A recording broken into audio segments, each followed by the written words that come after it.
Sir ਜੇ ਅਸੀਂ ਅੱਜ ਦੀ ਗੱਲ ਕਰੀਏ, ਅੱਜ ਕੱਲ੍ਹ ਦੇ ਜੋ ਨੌਜਵਾਨ ਨੇ ਜੋ ਇਸ ਖੇਤਰ ਵਿੱਚ ਆਉਣਾ ਚਾਹੁੰਦੇ ਨੇ, ਉਹ ਸ਼ਾਇਦ ਉਸਤਾਦੀ ਸ਼ਾਗਿਰਦੀ ਦੀ ਜਿਹੜੀ ਪਰੰਪਰਾ ਉਹਨਾਂ ਨੂੰ ਭੁੱਲਦੇ ਜਾ ਰਹੇ ਨੇ ਅਤੇ ਉਹ ਸ਼ਾਇਦ ਆਪਣੇ ਉਸਤਾਦ ਦੀ ਗੱਲ ਵੀ ਅਣਸੁਣੀ ਕਰ ਰਹੇ ਨੇ। ਅੱਜ ਕੱਲ੍ਹ ਜੋ ਅਸੀਂ ਦੇਖ ਰਹੇ ਹਾਂ, ਸ਼ਾਇਦ ਤਾਂ ਹੀ ਉਹ ਆਪਣੇ ਰਸਤੇ ਤੋਂ ਭਟਕ ਵੀ ਜਾਂਦੇ ਨੇ। ਅਤੇ ਅਜਿਹਾ ਕਿਉਂ ਹੋ ਰਿਹਾ ਹੈ? ਤੁਸੀਂ ਇਸ ਦਾ ਕੀ ਕਾਰਨ ਮੰਨਦੇ ਹੋ? ਟੀਨਏਜਰ ਟਾਈਮ ਇੰਨਾ ਫਾਸਟ, ਕਈ ਮੁੰਡੇ ਮੇਰੇ ਤੋਂ ਆਉਂਦੇ ਆ ਵੀ ਆ ਲਓ ਜੀ 15 ਕੁ ਦਿਨ ਪਹਿਲਾਂ ਗਾਣਾ ਸਿੱਖਣ ਵਾਸਤੇ ਫੋਨ ਕਰਦੇ ਆ, ਅਤੇ ਮੈਂ ਉਹਨਾਂ ਨੂੰ ਕਹਿੰਦਾ ਯਾਰ ਮੈਨੂੰ ਤਾਂ ਆਪ ਨਹੀਂ ਹਜੇ ਆਉਂਦਾ, ਮੈਂ ਤਾਂ ਇਕੱਠਾ ਕਰਦਾ ਫਿਰਦਾ ਇਹ। ਅਤੇ 15-20 ਦਿਨਾਂ ਬਾਅਦ ਉਸੇ ਬੰਦੇ ਦਾ ਫੋਨ ਆ ਜਾਂਦਾ ਜੀ ਮੇਰਾ ਟਰੈਕ ਆਇਆ, ਸ਼ੇਅਰ ਕਰ ਦਿਓ। ਮੈਨੂੰ ਪਤਾ ਨਹੀਂ ਕਿਹੜੀ ਤਵੀਤ ਘੋਲ ਕੇ ਪੀਂਦੇ, ਕਿਹੜੀ ਗੋਲੀ ਖਾਂਦੇ। ਮੈਂ ਇੰਗਲੈਂਡ ਦੀ ਧਰਤੀ 'ਤੇ ਅਨਾਊਂਸ ਕਰਕੇ ਆਇਆ ਸੀ ਕਿਡਨੀ ਵੇਚ ਦੂੰ, ਗੰਦ ਨਹੀਂ ਪਾਉਂਦਾ। ਮੈਂ ਹੁਣ ਮੇਰਾ ਖਿਆਲ ਆ ਵੀ ਅੱਧ ਤੋਂ ਜ਼ਿਆਦਾ ਟੱਪ ਗਿਆ ਉਮਰ ਦੇ ਹਿਸਾਬ ਦੇ ਨਾਲ। ਮੇਰਾ ਜ਼ਮੀਰ ਮੈਨੂੰ ਇਜਾਜ਼ਤ ਨਹੀਂ ਦਿੰਦਾ, ਮੇਰਾ ਪਰਿਵਾਰ ਮੈਨੂੰ ਇਜਾਜ਼ਤ ਨਹੀਂ ਦਿੰਦਾ। ਬਾਕੀ ਬਾਪੂ ਜੀ ਕਹਿੰਦੇ ਹੁੰਦੇ ਦੇਵ ਤਰੀਕਿਆਂ ਵਾਲਾ ਜੀ, ਮੱਛੀ ਪੱਥਰ ਚੱਟ ਕੇ ਮੁੜਦੀ ਆ, ਮੁੜ ਆਉਂਦੇ ਆ। ਹੁਣ 295 ਵੀ ਆਇਆ ਆ, ਪਹਿਲਾਂ ਕਾਫੀ ਸਾਰੇ ਉਹਨੇ ਮਾਈ ਭਾਗੋ ਨੂੰ ਵੀ ਬਹੁਤ ਮਾੜਾ ਚੰਗਾ ਅੱਜ ਦੀ ਨਗੇਜਪੰਥੀ ਨਾਰੀ ਦੇ ਨਾਲ ਤੁਲਨਾ ਕੀਤੀ, ਉਹਦੀ ਬਾਅਦ 'ਚ ਰੌਲਾ ਜਿਹਾ ਵੀ ਪਿਆ ਸੀਗਾ। ਫਿਰ ਉਹ ਰਫਲਾਂ ਰੁਫਲਾਂ ਵਾਲਾ ਵੀ ਗਾਣਾ ਜਿਹਾ ਕੱਢਿਆ ਸੀ, ਉਹ 'ਤੇ ਪਰਚਾ ਪੁਰਚਾ ਰੌਲਾ ਰੁਪਾ ਉਹਦਾ ਵੀ ਕਾਫੀ ਪਿਆ ਸੀਗਾ। ਅਤੇ ਹੁਣ ਉਹ ਮੁੜਿਆ ਆ, ਇੱਕ ਗੀਤ 'ਤੇ ਮੁੜਿਆ। ਦੇਖੋ ਜੇ ਮੁੜਿਆ ਰਹੇ ਤਾਂ ਮੈਂ ਕਹਿੰਦਾ ਚੰਗੀ ਗੱਲ ਆ। ਬੇਨਤੀ ਕਰ ਸਕਦੇ ਆਪਾਂ, ਇਹਨਾਂ ਨਾਲ ਲੜ ਨਹੀਂ ਸਕਦੇ, ਇਹ ਬਹੁਤੇ ਆ, ਆਪਾਂ ਥੋੜ੍ਹੇ ਆ, ਇਹ ਜ਼ਿਆਦੇ ਆ।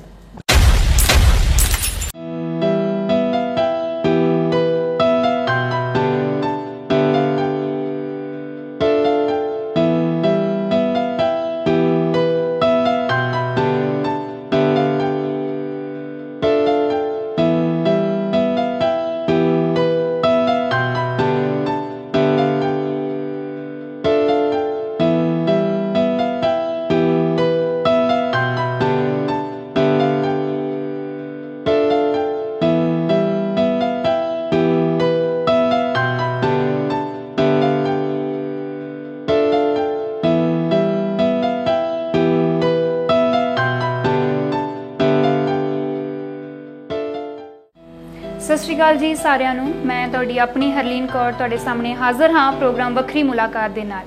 ਇਸ ਪ੍ਰੋਗਰਾਮ ਦੇ ਜ਼ਰੀਏ ਅਸੀਂ ਤੁਹਾਨੂੰ ਵੱਖ-ਵੱਖ ਕਲਾਕਾਰਾਂ ਦੇ ਰੂਬਰੂ ਕਰਵਾਉਂਦੇ ਹਾਂ ਅਤੇ ਇਸ ਪ੍ਰੋਗਰਾਮ ਦਾ ਖਾਸ ਮਕਸਦ ਇਹੀ ਹੁੰਦਾ ਹੈ ਕਿ ਉਹਨਾਂ ਕਲਾਕਾਰਾਂ ਦਾ ਨਿੱਜੀ ਜੀਵਨ, ਉਹਨਾਂ ਦੀ ਜ਼ਿੰਦਗੀ ਬਾਰੇ ਅਸੀਂ ਗੱਲਾਂ ਜਾਣ ਸਕੀਏ ਅਤੇ ਕੁਝ ਪ੍ਰੇਰਨਾ ਲੈ ਸਕੀਏ।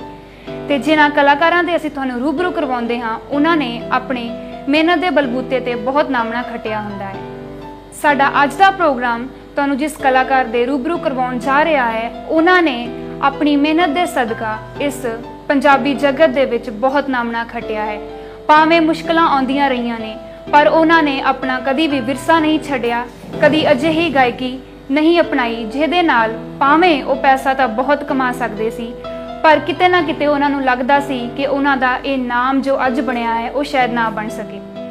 ਅਸੀਂ ਹਮੇਸ਼ਾ ਸੋਚਦੇ ਹਾਂ ਕਿ ਕਲਾਕਾਰੀ ਸ਼ਾਇਦ ਆਮ ਹੀ ਗੱਲ ਹੈ, ਪਰ ਇੱਥੇ ਮੈਂ ਦੱਸਣਾ ਚਾਹਾਂਗੀ ਕਿ ਕਲਾ ਸਹਿਜ ਸਬਰ ਤੇ ਨਿਰੰਤਰਤਾ ਦਾ ਸੁਮੇਲ ਹੈ। ਇਸ ਦੇ ਵਿੱਚ ਇੱਕ ਕਲਾਕਾਰ ਨੂੰ ਪਾਣੀ ਦੇ ਵਾਂਗ ਚੱਲਦੇ ਰਹਿਣਾ ਪੈਂਦਾ ਹੈ। ਸੋ ਜਿਹੜੇ ਕਲਾਕਾਰ ਦੇ ਰੂਬਰੂ ਅਸੀਂ ਤੁਹਾਨੂੰ ਕਰਵਾਉਣ ਜਾ ਰਹੇ ਹਾਂ, ਭਾਵੇਂ ਉਹ ਕਿਸੇ ਪਹਿਚਾਣ ਦੇ ਮੁਹਤਾਜ ਨਹੀਂ ਨੇ, ਮੈਂ ਇੱਥੇ ਦੱਸਣਾ ਚਾਹਾਂਗੀ ਕਿ ਉਹਨਾਂ ਨੇ ਦੇਸ਼ਾਂ ਵਿਦੇਸ਼ਾਂ ਵਿੱਚ ਵੀ ਬਹੁਤ ਨਾਮ ਕਮਾਇਆ ਹੈ। ਸੋ ਅੱਜ ਦੇ ਪ੍ਰੋਗਰਾਮ ਦੇ ਵਿੱਚ ਅਸੀਂ ਤੁਹਾਡੇ ਰੂਬਰੂ ਕਰਵਾਉਣ ਜਾ ਰਹੇ ਹਾਂ ਗੁਰਮੀਤ ਮੀਤ ਜੀ ਨੂੰ। ਮੀਤ ਸਰ, ਤੁਹਾਡਾ ਬਹੁਤ-ਬਹੁਤ ਸਵਾਗਤ ਹੈ ਸਾਡੇ ਅੱਜ ਦੇ ਪ੍ਰੋਗਰਾਮ ਵੱਖਰੀ ਮੁਲਾਕਾਤ ਦੇ ਵਿੱਚ। ਅਤੇ ਜਿੱਥੇ ਤੁਹਾਡੇ ਨਾਲ ਅਸੀਂ ਅੱਜ ਤੁਹਾਡੀ ਜ਼ਿੰਦਗੀ ਬਾਰੇ ਗੱਲਾਂ ਕਰਾਂਗੇ, ਤੁਹਾਡੇ ਤੋਂ ਬਹੁਤ ਗੱਲਾਂ ਸਿੱਖਾਂਗੇ ਵੀ। ਅਸੀਂ ਚਾਹੁੰਦੇ ਹਾਂ ਕਿ ਸਾਡੇ ਪ੍ਰੋਗਰਾਮ ਦੀ ਥੋੜ੍ਹੀ ਜਿਹੀ ਤੁਸੀਂ ਸੰਗੀਤਮਈ ਸ਼ੁਰੂਆਤ ਕਰ ਦਿਓ ਅਤੇ ਸਾਨੂੰ ਅਤੇ ਸਾਡੇ ਸਰੋਤਿਆਂ ਨੂੰ ਕੁਝ ਗਾ ਕੇ ਸੁਣਾਓ। ਬਿਲਕੁਲ ਜੀ, ਬਿਲਕੁਲ ਜੀ। ਪ੍ਰੋਗਰਾਮ ਵੱਖਰੀ ਮੁਲਾਕਾਤ ਦੇਖ ਰਹੇ ਸਾਰੇ ਦਰਸ਼ਕਾਂ ਨੂੰ ਗੁਰਮੀਤ ਮੀਤ ਵੱਲੋਂ ਪਿਆਰ ਭਰੀ ਸਤਿ ਸ਼੍ਰੀ ਅਕਾਲ ਜੀ। ਹਰਲੀਨ ਕੌਰ ਜੀ, ਤੁਹਾਨੂੰ ਵੀ ਪਿਆਰ ਭਰੀ ਸਤਿ ਸ਼੍ਰੀ ਅਕਾਲ ਜੀ। ਸਭ ਤੋਂ ਪਹਿਲਾਂ ਵਾਰ ਬਾਬਾ ਬੰਦਾ ਬਹਾਦਰ, ਜੋ ਕਿ ਉਸਤਾਦ ਜਨਾਬ ਕੁਲਦੀਪ ਮਾਨਕ ਸਾਹਿਬ ਗਾਇਆ ਕਰਦੇ ਸੀ, ਅਤੇ ਬਾਪੂ ਦੇਵ ਤਰੀਕਿਆਂ ਵਾਲਾ ਜੀ ਦੀ ਲਿਖੀ ਹੋਈ, ਉਹ ਤੁਹਾਡੇ ਰੂਬਰੂ ਕਰ ਰਿਹਾ ਜੀ। ਤੈਂ ਕੇ ਕਲਗੀਧਰ ਤੋਂ ਥਾਪੜਾ ਕੋਈ ਦਿਨ ਖੇਡ ਲੈ, ਮੌਜਾਂ ਮਾਣ ਲੈ, ਤੈਂ ਭੱਜ ਜਾਵਣਾ ਓਏ ਕੰਗਣਾ ਕੱਚਦਿਆ।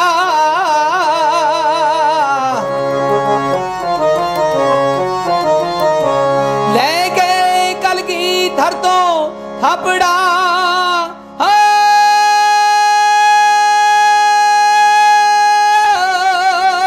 ਦਿੱਤਾ ਚਰਨੀ ਸੀਜ਼ਨ ਵਾ, ਬੰਦਾ ਸਿੰਘ ਬਹਾਦਰ ਬਣ ਗਿਆ, ਲਿਆ ਮਾਧੋ ਨੌ ਬਦਲਾ।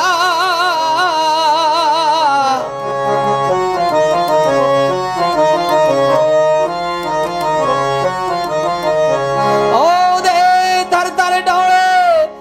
ਦੇ ਹੋ ਗਿਆ ਖੂਨ ਅੱਖਾਂ ਵਿੱਚ ਆ ਸਜਾ ਹੱਥ ਲਿਆ ਤਲਵਾਰ ਤੇ ਦਿੱਤਾ ਜਵਾਨ ਮੁਸ਼ੈਰੀ ਤਾਂ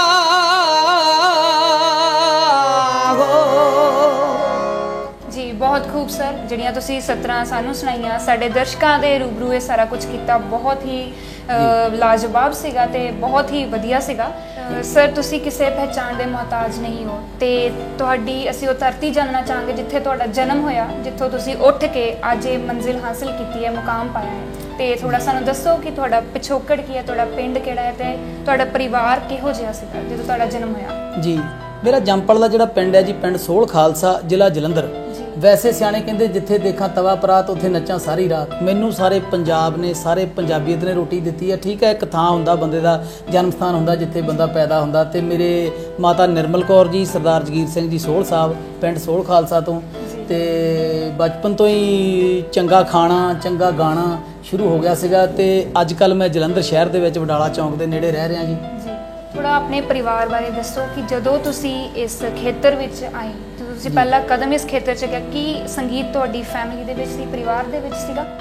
ਮੇਰੇ ਵੱਡੇ ਬ੍ਰਦਰ ਜਸਵੰਤ ਸੋਹਲ ਜੀ, ਉਹਨਾਂ ਨੂੰ ਲਿਖਣ ਦਾ ਸ਼ੌਂਕ ਸੀ। ਉਹਨਾਂ ਨੇ ਦੇਵ ਸਾਹਿਬ ਦੀਆਂ ਜਿੰਨੀਆਂ ਵੀ ਲਿਖਤਾਂ ਸੀਗੀਆਂ, ਸੁਰਿੰਦਰ ਸ਼ਿੰਦਾ ਜੀ ਨੇ ਗਾਈਆਂ, ਸੁਰਿੰਦਰ ਕੌਰ ਜੀ ਨੇ ਗਾਈਆਂ, ਕੁਲਦੀਪ ਮਾਨ ਸਾਹਿਬ ਜੀ ਨੇ ਗਾਈਆਂ, ਹੋਰ ਵੀ ਫਨਕਾਰਾਂ ਨੇ ਗਾਈਆਂ। ਵੈਸੇ ਕਰਮਜੀਤ ਧੂਰੀ ਜੀ ਉਹਨਾਂ ਨੇ, ਜਿੰਨੀਆਂ ਵੀ ਕਰਨੈਲ ਗਿੱਲ ਉਹਨਾਂ ਨੇ ਗਾਈਆਂ, ਉਹ ਸਾਰੀਆਂ ਲਿਆ ਕੇ ਉਹ ਸੁਣਦੇ ਹੁੰਦੇ ਸੀ। ਤੇ ਮੇਰੇ ਚਾਚਾ ਜੀ ਆਪਣੇ ਅਵਤਾਰ ਸਿੰਘ ਸੋਹਲ ਸਾਹਿਬ, ਉਹ ਵੀ ਕਾਫੀ ਸ਼ੌਂਕ ਸੀਗਾ। ਪਰ ਉੱਥੇ ਮੈਂ ਦੱਸ ਜਾਵਾਂ, ਹੁਣਦਿਆਂ ਨੇ ਵੈਸੇ ਸਾਬਤ ਕਰ ਦਿੱਤਾ ਵੀ ਕੰਜਰ ਅਸਲ ਵਿੱਚ ਹੁੰਦੇ ਕੀ ਆ। ਤੇ ਕਿਉਂਕਿ ਇਹਨਾਂ ਨੇ ਫਿਲਮਾਂਕਣ ਕਰਕੇ ਸਾਹਮਣੇ ਲੈ ਆਂਦਾ ਨਾ, ਤੇ ਉਸ ਵੇਲੇ ਕਹਿੰਦੇ ਹੁੰਦੇ ਸੀ। ਤੇ ਜਦੋਂ ਚਾਚਾ ਜੀ ਹੁਣੀ ਤੂੰਬੀ ਲੈ ਕੇ ਸਟੇਜਾਂ ਤੇ ਜਾਂਦੇ ਸੀ, ਦਾਦਾ ਜੀ ਡਾਂਗ ਦੇ ਨਾਲ ਉਹਨਾਂ ਨੂੰ ਕੁੱਟ ਕੇ ਲੈ ਆਉਂਦੇ ਹੁੰਦੇ ਸੀ। ਤੇ ਮੈਂ ਤਾਂ ਉਦੋਂ ਹਜੇ ਪੁੰਗਰ ਰਿਹਾ ਸੀ, ਬਹੁਤ ਛੋਟਾ ਜਿਹਾ ਸੀਗਾ ਉਸ ਵੇਲੇ। ਤੇ ਵੈਸੇ ਜਿਹੜੀ ਮੈਨੂੰ ਜ਼ਿਆਦਾ ਲਗਨ ਆ ਉਹ ਤੀਰਥ ਸੋਹਲ ਜੀ ਤੇ ਜਸਵੰਤ ਸੋਹਲ ਜੀ ਨੇ ਮੈਨੂੰ ਧਾਰਮਿਕ ਗੀਤ ਲਿਖ ਕੇ ਦਿੱਤੇ, ਜਿਹੜਾ ਕਿ ਮੇਰਾ ਖਿਆਲ ਆ ਵੀ ਮੈਂ 1988 ਦੇ ਕਰੀਬ ਵਿੱਚ ਮੈਂ ਗੁਰਦੁਆਰਾ ਸਾਹਿਬ ਗਾਇਆ ਹੋਣਾ, ਸ੍ਰੀ ਗੁਰੂ ਨਾਨਕ ਦੇਵ ਜੀ ਦੇ ਜਨਮ ਦਿਨ ਦੇ ਉੱਤੇ। ਤੇ ਮੈਨੂੰ ਉਦੋਂ ਇਹ ਨਹੀਂ ਸੀ ਪਤਾ ਹੁੰਦਾ, ਗਾਣੇ ਨੂੰ ਪੈਸੇ ਬੜੇ ਹੋ ਰਹੇ ਸੀ ਉਸ ਵੇਲੇ, ਕਿਉਂਕਿ ਮੈਂ ਅੱਜ ਕੱਲ੍ਹ ਵੀ ਧਾਰ ਕਰ ਲੈਣਾ ਵਾ, ਮੈਂ ਤੁਹਾਨੂੰ ਕਾਪੀ ਵੀ ਦਿਖਾਤੀ ਅੱਜ। ਤੇ ਉਦੋਂ ਵੀ ਮੈਨੂੰ ਛੋਟੇ ਛੋਟੇ ਧਾਰ, ਉਦੋਂ ਚਵਾਨੀ ਦਾ, ਥੇਲੀ ਦਾ, ਰੁਪਈਏ ਦਾ ਬਹੁਤ ਕੁਛ ਆ ਜਾਂਦਾ ਸੀ। ਤੇ ਮੇਰੇ 30-35 ਰੁਪਈਏ ਦੇਣ ਵਾਲੇ ਸੀ ਉਸ ਵੇਲੇ ਯਾਰਾਂ ਦੋਸਤਾਂ ਤੋਂ, ਜਿੱਥੋਂ ਮੈਂ ਲੈ ਕੇ ਕੋਈ ਦੁਕਾਨ ਤੋਂ ਖਾਧਾ ਹੋਣਾ। ਸੋਡੇ ਸਾਡੇ ਚੱਲਦੇ ਹੁੰਦੇ ਸੀ, ਉਦੋਂ ਗੋਲੀ ਵਾਲੇ ਬੱਤੇ ਚੱਲਦੇ ਸੀ। ਹੁਣ ਤਾਂ ਕੋਲਡ ਡਰਿੰਕ ਮਤਲਬ ਨਾਂ ਡਿਸ਼ਾਂ ਦੇ ਚੇਂਜ ਹੋ ਗਏ ਹੌਲੀ ਹੌਲੀ। ਤੇ ਉਸ ਵੇਲੇ ਮੈਨੂੰ ਮੇਰਾ ਖਿਆਲ 135 ਰੁਪਈਏ ਹੋਏ ਸੀ। ਤਾਂ ਬਹੁਤ ਵੱਡੀ ਰਕਮ ਸੀ। ਮੇਰਾ ਖਿਆਲ 2-4 ਮਰਲੇ ਜ਼ਮੀਨ ਦੇ ਵੀ ਸਾਈਡ ਸੂਟ ਤੇ ਕਿਤੇ ਆ ਜਾਣੇ ਸੀ। ਤੇ ਮੈਂ ਜਦੋਂ ਗੀਤ ਨੂੰ ਸਪੀਡ ਮੇਰੀ ਮੈਂ ਫੜੀ ਹੋਈ ਜ਼ਿਆਦੀ, ਤੇ ਮੇਰੇ ਚਾਚਾ ਜੀ ਦਾ ਲੜਕਾ ਉਹ ਮੇਰੀ ਇੱਦਾਂ ਖਿੱਚਦਾ ਸੀਗਾ ਮੇਰੇ ਪਜਾਮੇ ਨੂੰ ਫੜ ਕੇ ਵੀ ਤੂੰ ਸਪੀਡ ਹੌਲੀ ਕਰ।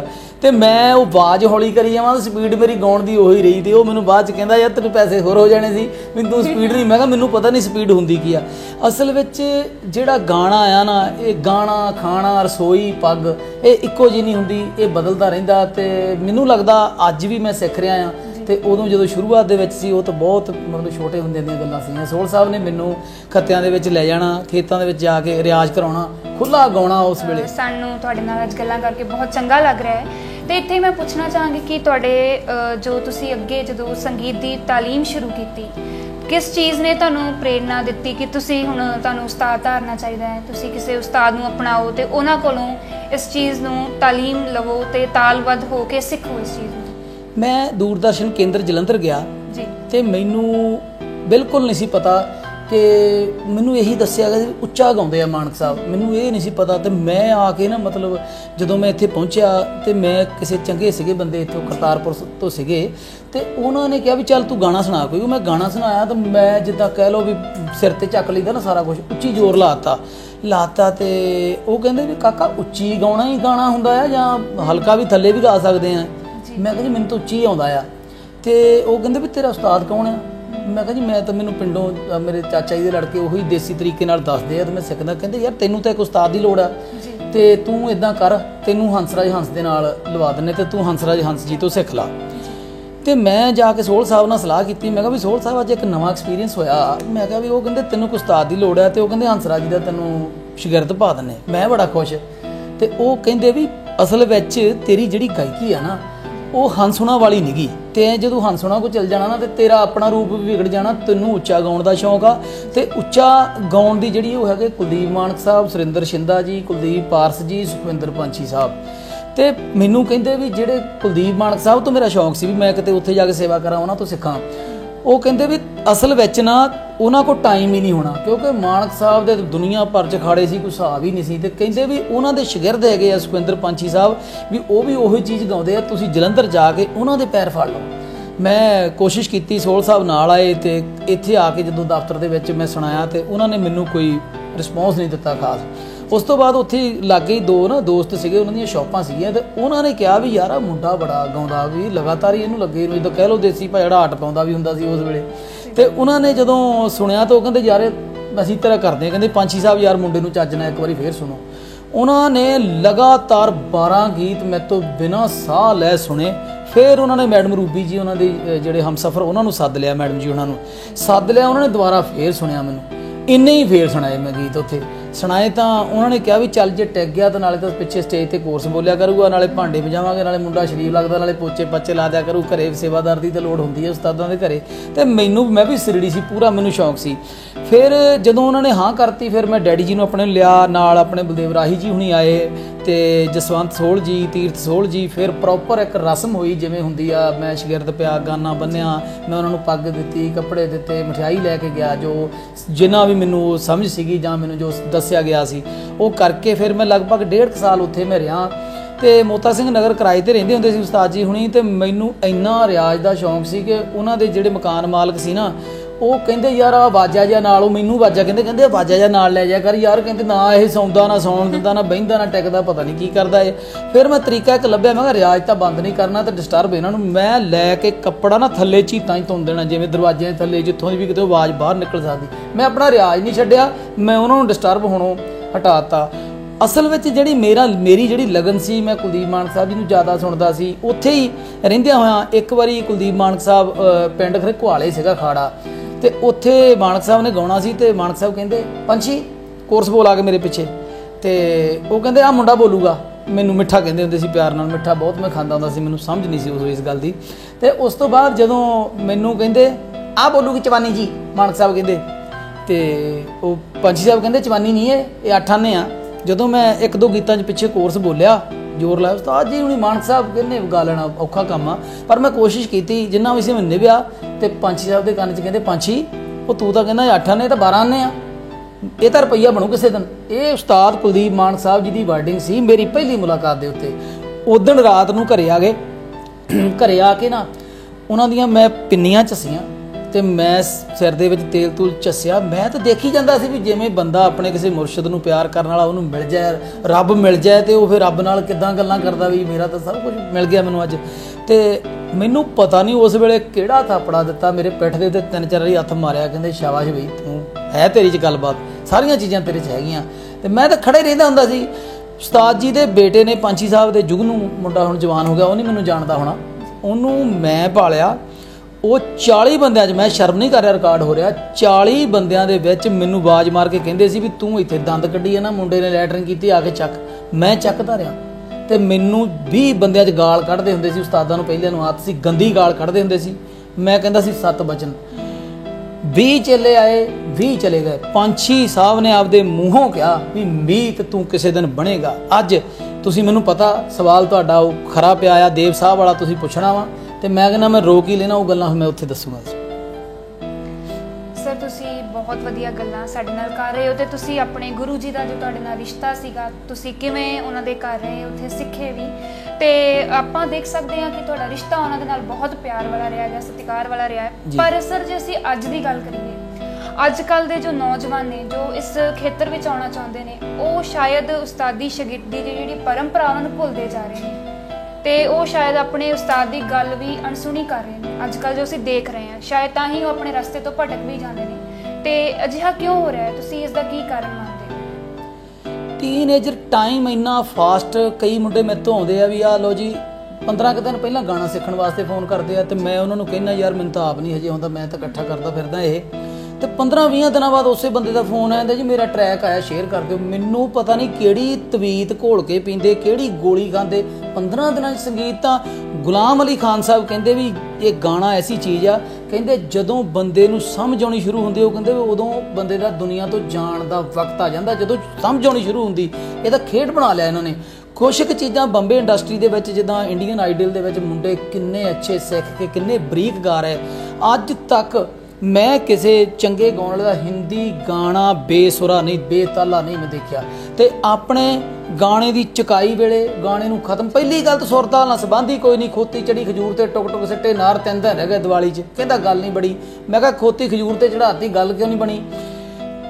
ਇੰਨਾ ਬੁਰਾ ਹਾਲ ਆ ਨਾ, ਗੱਲ ਹੀ ਛੱਡ ਦਿਓ ਤੁਸੀਂ। RP ਰਾਣਾ ਸਾਹਿਬ ਬਹੁਤ ਮਜ਼ੇ ਉਸਤਾਦ ਹੋਏ, ਉਹਨਾਂ ਨੇ ਇੱਕ ਦਿਨ ਉਹਨਾਂ ਨਾਲ ਗੱਲ ਮੇਰੀ ਸਾਂਝੀ ਹੋਈ। ਉਹ ਕਹਿੰਦੇ ਵੀ ਹੁਣ ਜਿਹੜਾ ਗਾਣਾ ਸਿੱਖਣ ਦਾ ਸਿਸਟਮ ਹੈ ਨਾ, ਨਿਆਣਿਆਂ 'ਚ ਪੇਸ਼ੈਂਸ ਹੈ ਨਹੀਂ, ਟਾਈਮ ਹੈ ਨਹੀਂ। ਮਾਪੇ ਆਉਂਦੇ, ਮਾਪੇ ਆ ਕੇ ਕਹਿੰਦੇ ਵੀ ਜਿੰਨੀ ਜਲਦੀ ਹੋ ਸਕਦਾ ਸਿਖਾ ਦਿਓ। ਦੇਖੋ ਜੀ, ਇਹ ਕੋਈ ਚੀਜ਼ ਖੋਲ ਕੇ ਜਾਂ ਦਿਲ ਪਾੜ ਕੇ ਵਿੱਚ ਰੱਖਣ ਵਾਲੀ ਚੀਜ਼ ਨਹੀਂ ਹੈ।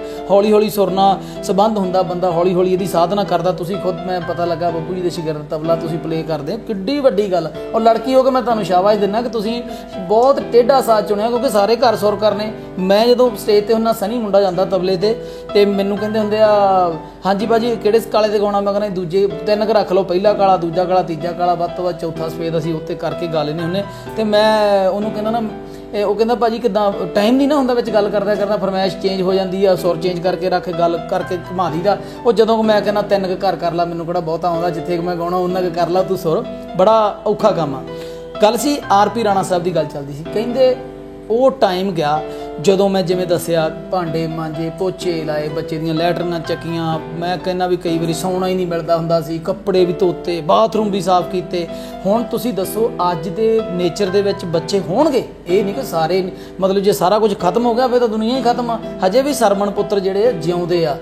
ਤੇ ਦੂਜਾ ਕਹਿੰਦੇ ਤਰੀਕਾ ਇਹ ਆ ਜਿਹੜਾ ਸਹੀ, ਕਹਿੰਦੇ ਜੇ ਉਸਤਾਦ ਨੂੰ ਲੱਖ ਰੁਪਏ ਦੀ ਲੋੜ ਆ, 3 ਲੱਖ ਲੈ ਜਾਓ। ਉਸਤਾਦ ਨੇ ਵਿੱਚੋਂ ਆਵਾਜ਼ ਮਾਰਨੀ ਵੀ ਕਾਕਾ ਪਹਿਲਾਂ ਤੂੰ ਆ, ਮੈਂ ਤੈਨੂੰ ਸਬਕ ਦੇਣਾ, ਤੈਨੂੰ ਮੈਂ ਸਿਖਾਉਣਾ। ਇਹ ਤਰੀਕਾ ਰਹਿ ਗਿਆ।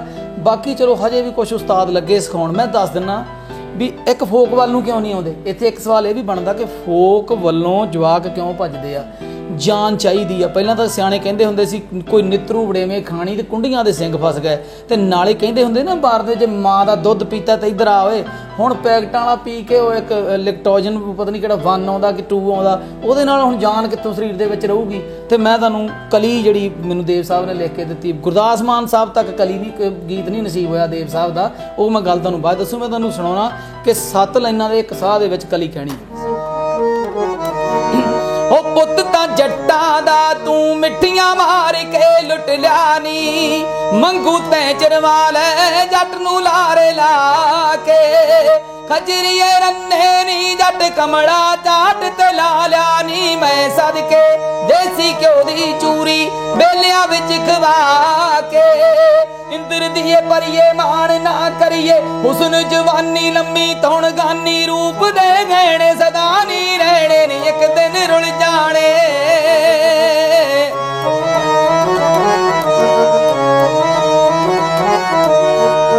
ਪੂਰੀ ਧਰ ਕੇ ਮੋਢੇ ਹੱਥ ਵਿੱਚ ਵੰਜਲੀ ਫੜ ਕੇ ਨੀ, ਚਾਕਨ ਮਾਣਾ ਤੁਰ ਜੂ ਪੱਗ ਨੂੰ ਦਾਗ ਲਵਾ ਕੇ। ਕਿਹੜਾ ਮੂੰਹ ਲੈ ਕੇ ਨੀ ਮੁੜੂੰਗਾ ਤਖਤ ਹਜ਼ਾਰੇ ਤੋਂ, ਮੈਂ ਸਦਕੇ ਦੇਵ ਤਰੀਕਿਆਂ ਵਾਲਾ ਕੀ ਦੱਸੂ ਪਿੰਡ ਜਾ ਕੇ। ਸੁਣੀ ਗੱਲ ਸੁੰਦਰਾ ਕੰਨੀ ਪਾ ਮੁੰਦਰਾ, ਜੋਗੀ ਜੱਟ ਹੋ ਜੂ ਰਾਹਾਂ ਵਿੱਚ ਖੋਜੂ ਫਿਰੇਂਗੀ, ਲੱਭਦੀ ਦੁਹਾਈ ਰੱਬ ਦੀ ਨੀ ਜ਼ਿੰਦਗਾਨੀ 28 ਦਿਨ ਦੀ। ਬਹੁਤ ਖੂਬ, ਬਹੁਤ ਖੂਬ। ਦੱਸੋ ਇਹਦੇ 'ਚ ਕਿਹੜਾ ਫੈਕਟਰ ਲੱਗਿਆ ਹੋਇਆ ਹੁਣ? ਮੈਂ ਤਾਂ ਬੁਕਿੰਗ ਵਾਲਿਆਂ ਨੂੰ ਕਹਿੰਦਾ ਹੁੰਦਾ, ਕਲਾਕਾਰ ਨੂੰ 5 ਲੱਖ ਰੁਪਈਆ ਦੇਣ ਤੋਂ ਬਾਅਦ 'ਚ ਗਾਲਾਂ ਕੱਢਦੇ ਆ, ਯਾਰ ਇਹ ਤਾਂ ਸਿਰ ਖਾ ਕੇ ਚਲੇ ਗਿਆ। ਉਹਨਾਂ ਨੂੰ ਕਹਿ ਲਿਆ ਵੀ ਤੈਨੂੰ ਬੁੱਕ ਕਰਨ ਆਇਆ, ਆਵਾਜ਼ਾਂ ਲਿਆ, ਕੀ ਸੁਣਾਉਣਾ ਸਾਨੂੰ ਸੁਣਾ। ਜੇ ਤਾਂ ਲੱਗਦਾ ਉੱਥੇ ਤਾਂ ਸਾਈ ਦੇ ਦਿਓ, ਨਹੀਂ ਤਾਂ ਮੁੜ ਜਾਓ, ਕੋਈ ਹੋਰ ਕਿਸੇ ਗਰੀਬ ਬੰਦਾ ਸੱਦ ਲਓ, ਉਹਦੇ ਘਰੇ 4 ਰੋਟੀ ਦੇ ਪੈਸੇ ਚੱਲ ਜਾਣਗੇ। ਜੀ ਸਰ, ਇੱਥੇ ਇੱਕ ਮੈਂ ਹੋਰ ਗੱਲ ਤੁਹਾਨੂੰ ਪੁੱਛਣਾ ਚਾਹਾਂਗੀ ਕਿ ਅੱਜ ਕੱਲ੍ਹ ਜੋ ਸਮਾਂ ਚੱਲ ਰਿਹਾ ਹੈ, ਪੈਸਾ ਲੈ ਦੇ ਕੇ ਕੁਝ ਵੀ ਗਾ ਲਓ, ਕੁਝ ਵੀ ਗਵਾ ਲਓ ਜੀ, ਪਰ ਤੁਸੀਂ ਆਪਣੀਆਂ ਜੜ੍ਹਾਂ ਨਾਲ ਜੁੜੇ ਰਹੇ। ਤੁਸੀਂ ਹਮੇਸ਼ਾ ਉਹ ਚੀਜ਼ਾਂ ਗਾਈਆਂ ਨੇ ਜੋ ਸਾਫ਼ ਸੁਥਰੀਆਂ ਨੇ। ਕਦੀ ਤੁਸੀਂ ਉਹ ਵੱਲ ਨਹੀਂ ਭੱਜੇ ਕਿ ਮੈਂ ਜਿਆ ਗਾ ਲਵਾਂ ਤੇ ਇੱਕ ਰਾਤ ਦੇ ਵਿੱਚ ਮੈਂ ਸ਼ਾਇਦ ਹਿੱਟ ਹੋ ਜਾਵਾਂ। ਤੁਸੀਂ ਹਿੱਟ ਹੋ, ਪਰ ਦੂਸਰੀ ਤਰ੍ਹਾਂ ਹਿੱਟ ਹੋ ਜਾਵਾਂ ਕਿ ਮੈਨੂੰ ਪੈਸੇ ਇੰਨੇ ਆਉਣ ਜਿਵੇਂ ਬਾਕੀ ਕਲਾਕਾਰਾਂ ਨੂੰ ਆ ਰਹੇ ਨੇ। ਤੇ ਇੱਥੇ ਉਹ ਕੀ ਕਾਰਨ ਹੈ ਕਿ ਤੁਸੀਂ ਇਹ ਗਾਇਕੀ ਨੂੰ ਅਪਣਾਇਆ, ਤੁਸੀਂ ਜੁੜੇ ਹੋਏ ਹੋ ਤੇ ਤੁਸੀਂ ਕਦੀ ਇਸ ਚੀਜ਼ ਨੂੰ ਛੱਡੋਗੇ ਨਹੀਂ। ਤੇ ਕਿਸ ਚੀਜ਼ ਨੇ ਤੁਹਾਨੂੰ ਇਹ ਰਾਹ ਚੁਣਨ ਲਈ ਮਜਬੂਰ ਕੀਤਾ ਤੇ ਤੁਸੀਂ ਹੁਣ ਵੀ ਇਸ ਚੀਜ਼ ਨਾਲ ਜੁੜੇ ਹੋਏ? ਅਸਲ ਵਿੱਚ ਸੰਗਤ ਬਹੁਤ ਵੱਡੀ ਚੀਜ਼ ਆ। ਪਹਿਲਾਂ ਮੇਰੇ ਫਾਦਰ ਸਾਹਿਬ ਜਗੀਰ ਸਿੰਘ ਸੋਹਲ ਸਾਹਿਬ ਲਗਭਗ 2-2:30 ਵਜੇ ਗੁਰਦੁਆਰਾ ਸਾਹਿਬ ਚਲੇ ਜਾਂਦੇ ਆ, ਤੇ ਮੇਰੇ ਮੰਮੀ ਵੀ ਸਵੇਰੇ ਸ਼ਾਮ ਜਾਂਦੇ ਆ। ਉਹਨਾਂ ਦਾ ਬਹੁਤ ਵੱਡੀ ਤਪੱਸਿਆ, ਉਹਨਾਂ ਦਾ ਬਹੁਤ ਵੱਡਾ ਆਸ਼ੀਰਵਾਦ ਆ। ਦੂਜੀ ਗੱਲ ਜਿਹੜੇ ਗੰਦਾ ਗਾਉਂਦੇ ਆ, ਜਿਹੜੇ ਮਾੜਾ ਗਾਉਂਦੇ ਆ, ਸਾਰੇ ਭੈਣ ਭਰਾ ਸੁਣ ਰਹੇ ਆ, ਉਹ ਸੋਨਾ ਖਾਂਦੇ ਆ, ਰੋਟੀ ਖਾਂਦੇ ਆ ਨਾ। ਅੱਜ ਯਾਦ ਕਰਦੇ ਆ ਕੁਲਦੀਪ ਮਾਨਕ ਸਾਹਿਬ ਨੂੰ ਹਰ ਸਾਹ ਨਾਲ। ਹਰ ਕਲਾਕਾਰ ਨੇ ਉਹਨਾਂ ਦੀ ਤਰਜ ਗਾਈ ਆ, ਹਰ ਕਲਾਕਾਰ ਨੇ, ਕੋਈ ਮੁੱਕਰ ਨਾ ਮੁੱਕਰ ਜਾਵੇ। ਦੇਵ ਸਾਹਿਬ ਦੇ ਗੀਤਾਂ ਨੂੰ ਤੋੜਿਆ ਮਰੋੜਿਆ ਗਾਇਆ। ਉਹਨਾਂ ਨੂੰ ਐਡੇ ਵੱਡੇ ਉਸਤਾਦਾਂ ਨੂੰ ਜੇ ਤੋੜ ਮਰੋੜ ਕੇ ਗਾ ਸਕਦੇ ਆ, ਜੇ ਮੈਨੂੰ ਇਹਨਾਂ ਦਾ ਐਡਾ ਵੱਡਾ ਆਸ਼ੀਰਵਾਦ ਮਿਲ ਗਿਆ, ਜਿਹੜੀ ਅਸਲ ਵਿੱਚ ਬੰਦੇ ਤੇ ਤਿੰਨ ਰਹਿਣੇ ਆ, ਧਰਤੀ ਮਾਂ ਦਾ, ਆਪਣੀ ਮਾਂ ਦਾ ਤੇ ਪੰਜਾਬੀ ਮਾਂ ਬੋਲੀ ਦਾ। ਮੈਨੂੰ ਇਹ ਬੇਸ਼ਰਮਾਂ ਨੂੰ ਪੁੱਛ ਕੇ ਦੱਸਿਓ ਵੀ ਲਾ ਦੇਣਗੇ? ਮੈਂ ਲਾਉਣਾ ਚਾਹੁੰਦਾ। ਮੈਂ ਬਹੁਤ ਭਾਵੁਕ ਹੋ ਜਾਂਦਾ ਕਿਉਂਕਿ ਮੈਂ ਬਹੁਤ ਸਿੱਧਾ ਸਟੇਟ ਫਾਸਟ ਚੱਲਦਾ। ਮੈਂ ਕੋਈ ਮੇਰੇ ਕੋਲ ਡਰਾਮਾ ਨਹੀਂ ਕਲਾਕਾਰਾਂ ਵਾਲਾ। ਸਿੱਧਾ ਮੈਂ ਫੋਨ ਚੱਕਦਾ, ਸਿੱਧਾ ਮੈਂ ਫੋਨ ਸੁਣਦਾ, ਆਪਣੀ ਉਮਰ ਦੱਸਦਾ। 2 ਕੁੜੀਆਂ। ਜੇ ਹਰਲੀਨ ਜੀ ਮੈਂ ਪੈਸਾ ਕਮਾਉਣਾ ਹੁੰਦਾ ਤਾਂ ਮੈਂ ਮੁੰਡੇ ਦੀ ਦੌੜ ਵਿੱਚ ਵੀ ਲੱਗਦਾ। ਮੈਨੂੰ ਅੱਜ ਵੀ ਲੋਕੀ ਕਹਿੰਦੇ ਫਲਾਨਾ ਬਾਬਾ ਦਵਾਈ ਦਿੰਦਾ ਤੇ ਉਹਦੇ ਨਾਲ ਮੁੰਡਾ ਹੋ ਜਾਂਦਾ। ਮੈਂ ਕਿਹਾ ਯਾਰ ਸ਼ਰਮ ਕਰੋ, ਮੈਂ ਕੁੜੀ ਵਿਆਹਤੀ, ਉਧਰ ਪ੍ਰਮਾਤਮਾ ਉਧਰ ਪੁੱਤਰ ਦੀ ਬੱਚੀ ਦੀ ਦਾਤ ਬਖਸ਼ ਦੇ, ਉਧਰੋਂ ਅਸੀਂ ਇਸ ਵੇਲੇ ਬੇਸ਼ਰਮੀ ਕਰਕੇ ਬਹਿ ਜਾਈਏ। ਪਹਿਲੀ ਗੱਲ ਤਾਂ ਅਸੀਂ ਮੂੰਹ ਦੇਣ ਜੋਗੇ ਨਹੀਂ। ਸਾਨੂੰ ਸਾਡੇ ਪੰਜਾਬ ਦੇ ਜਿੰਨੇ ਚੰਗੇ ਮੁੰਡੇ ਉਹ ਸਾਡੇ ਮੁੰਡੇ ਆ, ਜਿੰਨੀਆਂ ਪੰਜਾਬ ਦੀਆਂ ਚੰਗੀਆਂ ਧੀਆਂ ਉਹ ਸਾਡੀਆਂ ਧੀਆਂ ਆ, ਸਾਡੀਆਂ ਭੈਣਾਂ ਆ। ਅਸੀਂ, ਮੇਰੀ ਵਾਈਫ ਨੇ ਵੀ ਬਹੁਤ ਵੱਡਾ ਸੰਘਰਸ਼ ਕੀਤਾ। ਨਿਆਣਿਆਂ ਨੇ ਦੇਖਿਆ, ਇਧਰੋਂ ਲੈ ਲੈ ਇਹਦੇ ਲਾਤੇ, ਇਧਰੋਂ ਲੈ ਲੈ ਇਹਦੇ ਲਾਤੇ, ਸਿਲਸਿਲਾ ਚੱਲਦਾ ਆ ਰਿਹਾ। ਮੈਂ ਨਹੀਂ ਪਿੱਛੇ ਹਟਣਾ। ਮੈਂ ਇੰਗਲੈਂਡ ਦੀ ਧਰਤੀ ਤੇ ਅਨਾਉਂਸ ਕਰਕੇ ਆਇਆ ਸੀ, ਕਿਡਨੀ ਵੇਚ ਦੂੰ, ਗੰਦ ਨਹੀਂ ਪਾਉਂਦਾ। ਮੈਂ ਹੁਣ ਮੇਰਾ ਖਿਆਲ ਆ ਵੀ ਅੱਧ ਤੋਂ ਜ਼ਿਆਦਾ ਟੱਪ ਗਿਆ ਉਮਰ ਦੇ ਹਿਸਾਬ ਦੇ ਨਾਲ। ਮੇਰਾ ਜ਼ਮੀਰ ਮੈਨੂੰ ਇਜਾਜ਼ਤ ਨਹੀਂ ਦਿੰਦਾ, ਮੇਰਾ ਪਰਿਵਾਰ ਮੈਨੂੰ ਇਜਾਜ਼ਤ ਨਹੀਂ ਦਿੰਦਾ, ਮੇਰਾ ਪੰਜਾਬ ਮੈਨੂੰ NRI ਭਰਾ ਇੰਨੇ ਤਨੋਂ ਮਨੋਂ ਧਨੋਂ ਖੜੇ ਆ। ਗੁਰਨੇਕ ਸਿੰਘ ਝਾਵਰ ਸਾਹਿਬ, ਸੁਖਵਿੰਦਰ ਬੋਦਲਾਂਵਾਲਾ ਜੀ, ਬਲਵੰਤ ਸੋਹੀ ਜੀ, ਬਲਵਿੰਦਰ ਮੋਹੀ ਜੀ, ਰਣਦੀਪ ਸਿੰਘ ਸੇਖੋਂ ਜੀ, ਬਹੁਤ ਅੱਛੇ NRI ਜਿਹੜੇ ਆਪਣੇ ਰਸ ਚੋਂ ਕਸ ਕੱਢ ਕੇ ਜਿੱਥੇ ਮੈਨੂੰ ਘਾਟ ਆਉਂਦੀ ਆ ਮੇਰਾ ਸਾਥ ਦਿੰਦੇ। ਜਸਵੀਰ ਢਿੱਲੋਂ ਨਾਰਵੇ, ਪ੍ਰੇਮ ਸਿੰਘ ਢਿੱਲੋਂ ਮੇਰੇ ਮਾਮਾ ਜੀ ਨਾਰਵੇ, ਹੋਰ ਵੀ ਬਹੁਤ ਸਾਰੇ ਨਾਮ ਹੈ। ਲੈਣ ਲੱਗ ਗਿਆ ਤਾਂ ਲੰਬੀ ਲਿਸਟ ਹੋ ਜਾਣੀ ਆ। ਪ੍ਰਮੋਦ ਸਿੰਘ ਹਾਂਡਾ ਜੀ ਦੁਬਈ। ਇਹ ਉਹ ਪੈੜਾਂ ਆ ਜਦੋਂ ਮੈਂ ਇਸ ਧਰਤੀ ਤੋਂ ਜਾਵਾਂ, ਪਤਾ ਨਹੀਂ ਕੱਲ ਚਲਾ ਜਾਵਾਂ, ਪਰਸੋਂ ਚਲਾ ਜਾਵਾਂ, ਵਾਰੀ ਆਉਣੀ ਆ। ਮੈਨੂੰ ਇੰਨਾ ਪਤਾ ਮੈਂ ਉਸ ਕਤਾਰ 'ਚ ਖੜ ਗਿਆ। ਲੋਕੀ ਕੁਲਦੀਪ ਮਾਨਕ ਸਾਹਿਬ, ਸੁਰਿੰਦਰ ਸ਼ਿੰਦਾ ਜੀ ਹੁਣਾਂ ਦੇ ਬਾਅਦ ਵਿੱਚ ਮੇਰਾ ਨਾਂ ਲਿਆ ਕਰਨਗੇ। ਮੈਂ ਉਸ ਵੱਲ ਨੂੰ ਭੱਜਾ ਜਾ ਰਿਹਾ ਆ। ਮੈਨੂੰ ਬਹੁਤ ਸਾਰਾ ਸੋਨਾ ਨਹੀਂ ਚਾਹੀਦਾ, ਵੱਡੀਆਂ ਗੱਡੀਆਂ ਨੇ, ਆਹ ਘਰ ਕਿਰਾਏ ਦਾ ਜਿੱਥੇ ਤੁਸੀਂ ਬੈਠੇ ਆ। ਜੇ ਪੰਜਾਬੀਆਂ ਦੀ ਮਨ ਮੇਰ ਪਈ, ਜੇ ਪੰਜਾਬੀਆਂ ਨੂੰ ਜਾਗਿਆ ਵੀ ਅਸੀਂ ਕਿਤੇ ਆਹ ਬੰਦਾ 30 ਸਾਲ ਦਾ ਲੜਾਈ ਲੜਿਆ, ਸਰੀਰ ਆ ਪਤਾ ਨਹੀਂ ਹੁੰਦਾ ਕਦੋਂ ਕਿ ਕਿਹੜੀ ਚੀਜ਼ ਵਿੱਚ ਹੈਗੀ ਕਿਹੜੀ ਚੀਜ਼ ਵਿੱਚ ਨਹੀਂ ਹੈਗੀ ਆ। ਪਹਿਲਾਂ ਤਾਂ ਜਿਹੜੀ ਬਿਮਾਰੀ ਜੀ ਹੁਣ ਆਈ, ਅਸਲ ਵਿੱਚ ਇਹ ਇੱਥੇ ਮੈਂ ਇਹਦਾ ਵੀ ਜ਼ਿਕਰ ਕਰੂੰਗਾ, ਕਰੋਨਾ ਵਾਇਰਸ ਦਾ ਮੈਂ ਜ਼ਿਕਰ ਕਰੂੰਗਾ। ਅਗਰ ਇਹ ਨਾ ਆਉਂਦਾ ਨਾ ਤੇ ਮੈਂ ਆਪਣੇ ਸਿਰੋਂ ਜਿਹੜਾ ਲੈਣ ਦੇਣ ਲਾ ਕੇ, ਜਿਹੜਾ ਮੇਰੇ ਸਿਰ ਆ ਜਿਹੜਾ ਛੱਤ ਚਾਹੀਦੀ ਆ ਆਪਣੀ ਆਪ ਦੀ ਥੋੜੀ ਬਹੁਤ ਜਿੰਨੀ ਵੀ ਬਣ ਜਾਵੇ, ਇਹ ਬਣ ਜਾਣੀ ਸੀ। ਇਹਦੇ ਵਿੱਚ ਮੈਂ ਫਿਰ ਵੀ, ਮੈਂ ਇੱਥੇ ਵੀ ਕਹਿੰਦਾ ਵੀ ਮੈਂ ਫੇਰ ਵੀ ਚੰਗਾ ਆ, ਚੰਗੀ ਛੱਤ ਵਾਲੇ ਬੈਠਾ। ਕੁਛ ਲੋਕ ਵਿਚਾਰੇ ਸਾਜੀ, ਰਾਗੀ, ਢਾਡੀ, ਕੀਰਤਨੀ ਜਥੇ, ਸੌਂਡਾਂ ਵਾਲੇ, ਟੈਂਟਾਂ ਵਾਲੇ, DJ ਵਾਲੇ, ਭੰਗੜੇ ਵਾਲੇ, ਮਿਊਜ਼ਿਕ ਇੰਡਸਟਰੀ ਦਾ ਬਹੁਤ ਵੱਡਾ ਘਾਟਾ ਹੋਇਆ। ਗੰਦੀ ਗੌਰਮੈਂਟ ਨੇ, ਚਾਹੇ ਕੋਈ ਸੈਂਟਰ ਵਾਲੀ, ਚਾਹੇ ਮੈਂ ਕਿਸੇ ਨੂੰ ਨਹੀਂ, ਨਾ ਮੈਂ ਅਕਾਲੀ ਆ, ਨਾ ਮੈਂ ਕਾਂਗਰਸ ਆ, ਨਾ ਮੈਂ BJP, ਨਾ ਮੈਂ ਆਮ ਪਾਰਟੀ ਆ, ਨਾ ਮੈਂ ਖਾਸ ਪਾਰਟੀ, ਨਾ ਮੈਨੂੰ ਕਿਸੇ ਚੀਜ਼ ਨਾਲ ਮਤਲਬ ਆ। ਹਾਂ, ਮੈਨੂੰ ਜਿੱਥੇ ਕਿਤੇ ਸੱਦਣਗੇ ਵੋਟਾਂ ਨਹੀਂ ਮੰਗੂਗਾ, ਮੈਂ ਆਪਣੇ ਲੋਕ ਥਾਵਾਂ ਕਲੀਆਂ ਕਿਸੇ ਮੈਂ ਗਾਊਂਗਾ। ਕਿਸੇ ਨੇ ਨਹੀਂ ਸੋਚਿਆ, ਤੁਸੀਂ ਇੱਥੇ ਬੈਠੇ ਆ, ਤੁਸੀਂ ਦੱਸੋ ਤੁਸੀਂ ਵੀ ਇਹ ਚੀਜ਼ ਹੰਡਾਈ ਹੋਊਗੀ। ਮੈਨੂੰ ਤੁਹਾਡਾ ਮੈਂ ਪਿਛੋਕੜ ਨਹੀਂ ਜਾਣਦਾ ਵੀ ਤੁਹਾਨੂੰ ਕੁਝ ਗੌਰਮੈਂਟ ਵੱਲੋਂ ਕੋਈ ਸੁੱਖ ਸਹੂਲਤ ਆਈ, ਚਲਾਨ ਕੱਟੇ ਗਏ। ਮੇਰੀ ਵਾਈਫ ਸਰਵਾਈਕਲ ਦੀ ਪ੍ਰੋਬਲਮ ਆਈ ਹੋਈ, ਸਪਾਈਕਸ ਉਹਨੂੰ ਲੱਗੀਆਂ ਹੋਈਆਂ, ਹੈਲਮਟ ਨਹੀਂ ਲੈ ਸਕਦੇ ਸੀ, ਧੌਣ ਆਕੜ ਜਾਂਦੀ ਉਹਦੇ ਨਾਲ। ਵਡਾਲਾ ਚੌਂਕ 'ਚ ਘਰੋਂ ਨਿਕਲੀ ਦਾ ਚਲਾਨ ਕੱਟਿਆ ਗਿਆ। ਉਹਨੂੰ ਪਰਚੀ ਦਿਖਾਈ, ਕੁੜੀ ਸੀ, ਚਲਾਨ ਕੱਟਣ ਵਾਲੀ ਵੀ ਲੜਕੀ ਸੀ, ਉਹਨੂੰ ਪਰਚੀ ਦਿਖਾਈ ਗਈ, ਉਹਨੂੰ ਰਿਕਵੈਸਟ ਕੀਤੀ ਗਈ ਵੀ ਮੈਂ ਬਿਮਾਰ ਆ, ਮੈਂ ਹੁਣ ਵੀ ਹਸਪਤਾਲ ਚੱਲੀ ਆ, ਮੈਂ ਹੈਲਮਟ ਮੇਰੇ ਕੋਲ ਆ, ਕਾਗਜ਼ ਮੇਰੇ ਪੂਰੇ ਆ, ਵੀ ਮੈਂ ਭੈਣ ਮੇਰੀਏ ਤਾਂ ਨਹੀਂ ਲਿਆ। ਬੋਲ ਕੇ ਵੀ ਆਈ ਉਹਨਾਂ ਨੂੰ। ਇਹ ਹੱਦ ਤੋਂ ਵੱਧ ਜਾਣੀ ਕਿ ਮੈਂ ਸਮਝਦਾ ਵੀ ਗੌਰਮੈਂਟ ਨੇ ਸਹਿਯੋਗ ਨਹੀਂ ਦਿੱਤਾ। ਜੋਤੀ ਨੂਰਾਂ ਹੋਣੀ ਕੁੜੀਆਂ ਅਗਰ ਰਾਜੇ ਦੇ ਘਰੇ ਜਾ ਕੇ ਪਰਫਾਰਮੈਂਸ ਕਰ ਸਕਦੀਆਂ, ਕੀ ਅੱਜ ਰਾਜੇ ਨੂੰ ਨਹੀਂ ਪਤਾ ਵੀ ਮਿਊਜ਼ਿਕ ਇੰਡਸਟਰੀ ਵਾਲੇ ਕਿੱਥੇ ਰੋਟੀ ਖਾਂਦੇ ਹੋਣਗੇ? ਫਿਰ ਬਹੁਤ ਸਾਰੇ ਲੋਕ ਇਹ ਵੀ ਸਾਨੂੰ ਕਹਿੰਦੇ ਆ ਕੰਮ ਕਰ ਲਓ, ਕੰਮ ਕਰ ਲਓ। ਅਸੀਂ ਕੰਮ ਹੀ ਕਰਦੇ ਹਾਂ ਜੀ। ਅਸੀਂ ਜਿਸ ਬੰਦੇ ਨੇ 30 ਸਾਲ ਇੱਕ ਫੀਲਡ ਵਿੱਚ ਲਾਏ ਹੋਣ, ਹੁਣ ਖੁਦਾ ਨਾ ਖਾਸਤਾ ਮੈਨੂੰ ਫਰੂਟ ਵੇਚਣਾ ਪੈ ਜਾਏ ਬਾਹਰ, ਮੈਂ ਕੰਮ ਕਰੂੰਗਾ, ਬਾਹਰ ਜਾ ਕੇ ਕਰੂੰਗਾ ਜਿੱਥੇ ਬਾਹਰ ਮੁੱਲ ਮਿਲਦਾ, ਜਿੱਥੇ ਬੰਦੇ ਨੂੰ ਕਮਾਈ ਦਾ ਮੁੱਲ ਮਿਲਦਾ, ਮੈਂ ਉੱਥੇ ਜਾ ਕੇ ਕੰਮ ਕਰੂੰਗਾ। ਇੱਥੇ ਮੈਂ ਰੇਹੜੀ ਲਾ ਕੇ ਬਹਿ ਜਾਵਾਂ, ਮੇਰਾ ਤਾਂ ਘਰ ਦਾ ਕਿਰਾਇਆ ਨਹੀਂ ਨਿਕਲਣਾ, ਮੈਂ ਉੱਥੇ। ਦੂਜੀ ਗੱਲ, ਮੈਂ ਅੰਦਰੋਂ ਉੱਦਾਂ ਮਰ ਜਾਣਾ ਵੀ ਯਾਰ ਮੈਂ ਤਾਂ ਲੋਕ ਥਾਵਾਂ ਗਾਉਂਦਾ ਸੀ, ਮੈਂ ਤਾਂ ਕਲੀਆਂ ਗਾਉਂਦਾ ਸੀ, ਤੇ ਮੈਂ ਆਹ ਕਿਹੜੇ ਕੰਮ ਦੇ ਵਿੱਚ ਪੈ ਗਿਆ ਆ। ਸੋ ਮਾਫੀ ਚਾਹੁੰਦਾ, ਮੈਂ ਬਹੁਤ ਇਹ ਗੱਲ ਨੂੰ ਲੰਬੀ ਲੈ ਗਿਆ। ਮੈਂ ਦਰਸ਼ਕਾਂ ਨਾਲ ਵਾਅਦਾ ਕਰਦਾ, ਦੇਵ ਸਾਹਿਬ ਦੀ, ਕੁਲਦੀਪ ਮਾਨਕ ਸਾਹਿਬ ਦੀ, ਬੀਬੀ ਸਰਬਜੀਤ ਕੌਰ ਮਾਨਕ ਦੀ, ਤੁਹਾਡੇ ਵਰਗੇ ਚੰਗੇ ਚੈਨਲਾਂ ਦੀ, ਤੁਹਾਡੇ ਵਰਗੇ ਚੰਗਾ ਜਿਹੜੇ ਇੰਟਰਵਿਊਆਂ ਕਰਦੇ ਉਹਨਾਂ ਦੀ ਪਿੱਠ ਨਹੀਂ ਲੱਗੂਗੀ। ਗੁਰਮੀਤ ਮੀਤ ਦਾ ਗੰਦਾ ਗਾਣਾ ਨਾ ਫਿਲਮਾਂਕਣ ਆਊਗਾ, ਜੇ ਆਊਗਾ ਨਾ, ਜੇ ਕੋਈ ਗਲਤ ਕਰੂਗਾ ਉਹਦੇ ਉੱਤੇ ਕੇਸ ਪਹਿਲਾਂ ਮੈਂ ਕਰੂੰਗਾ, ਬਾਕੀ ਤੁਸੀਂ ਭੁਗਤ ਲਿਓ। ਹਾਂਜੀ ਮੀਤ ਸਰ, ਤੁਸੀਂ ਜ਼ਿਕਰ ਕੀਤਾ ਸੀਗਾ ਕਿ ਬਚਪਨ ਤੋਂ ਹੀ ਤੁਹਾਨੂੰ ਇਸ ਜਿਹੜੀ ਚਿਣਕ ਤੁਹਾਡੇ ਅੰਦਰ ਲੱਗ ਚੁੱਕੀ ਸੀਗੀ, ਤੇ ਇੱਥੇ ਅਸੀਂ ਜਾਣਨਾ ਚਾਹਾਂਗੇ ਕਿ ਤੁਸੀਂ ਪਹਿਲੀ ਵਾਰ ਪ੍ਰੋਫੈਸ਼ਨਲੀ ਜਦੋਂ ਇਸ ਫੀਲਡ ਵਿੱਚ ਆਏ, ਇਸ ਖੇਤਰ ਵਿੱਚ ਆਏ, ਤਾਂ ਕਿ ਇਹਨਾਂ ਨੇ ਤੁਹਾਡੀ ਬਾਂਹ ਫੜੀ, ਤੇ ਇੱਥੇ ਆਪਾਂ ਇਹ ਵੀ ਕਹਿਣਾ ਚਾਹਾਂਗੇ ਕਿ ਦੇਵ ਤਰੀਕੇ ਵਾਲਿਆਂ ਜਿਹਦਾ ਨਾਮ ਤੁਸੀਂ ਲੈ ਰਹੇ ਹੋ, ਤੇ ਉਹਨਾਂ ਦੇ ਨਾਲ ਤੁਹਾਡਾ ਮਿਲਾਪ ਕਿਵੇਂ ਹੋਇਆ, ਕਿਵੇਂ ਸਬੱਬ ਬਣਿਆ ਕਿ ਉਹ ਤੁਹਾਨੂੰ ਮਿਲੇ। ਤੇ ਹੁਣ ਆਪਾਂ ਦੇਖ ਸਕਦੇ ਹਾਂ ਕਿ ਮਾਨਕ ਸਾਹਿਬ ਜੀ ਤੋਂ ਬਾਅਦ ਸਭ ਤੋਂ ਜ਼ਿਆਦਾ ਕੰਮ ਸ਼ਾਇਦ ਤੁਸੀਂ ਹੀ ਉਹਨਾਂ ਦੇ ਨਾਲ ਕਰ ਰਹੇ ਹੋ, ਤੇ ਇਹ ਸਬੱਬ ਕਿਵੇਂ ਬਣਿਆ, ਥੋੜਾ ਇਸ ਦੇ ਬਾਰੇ ਵੀ ਜਾਣਨਾ ਪਾਓ।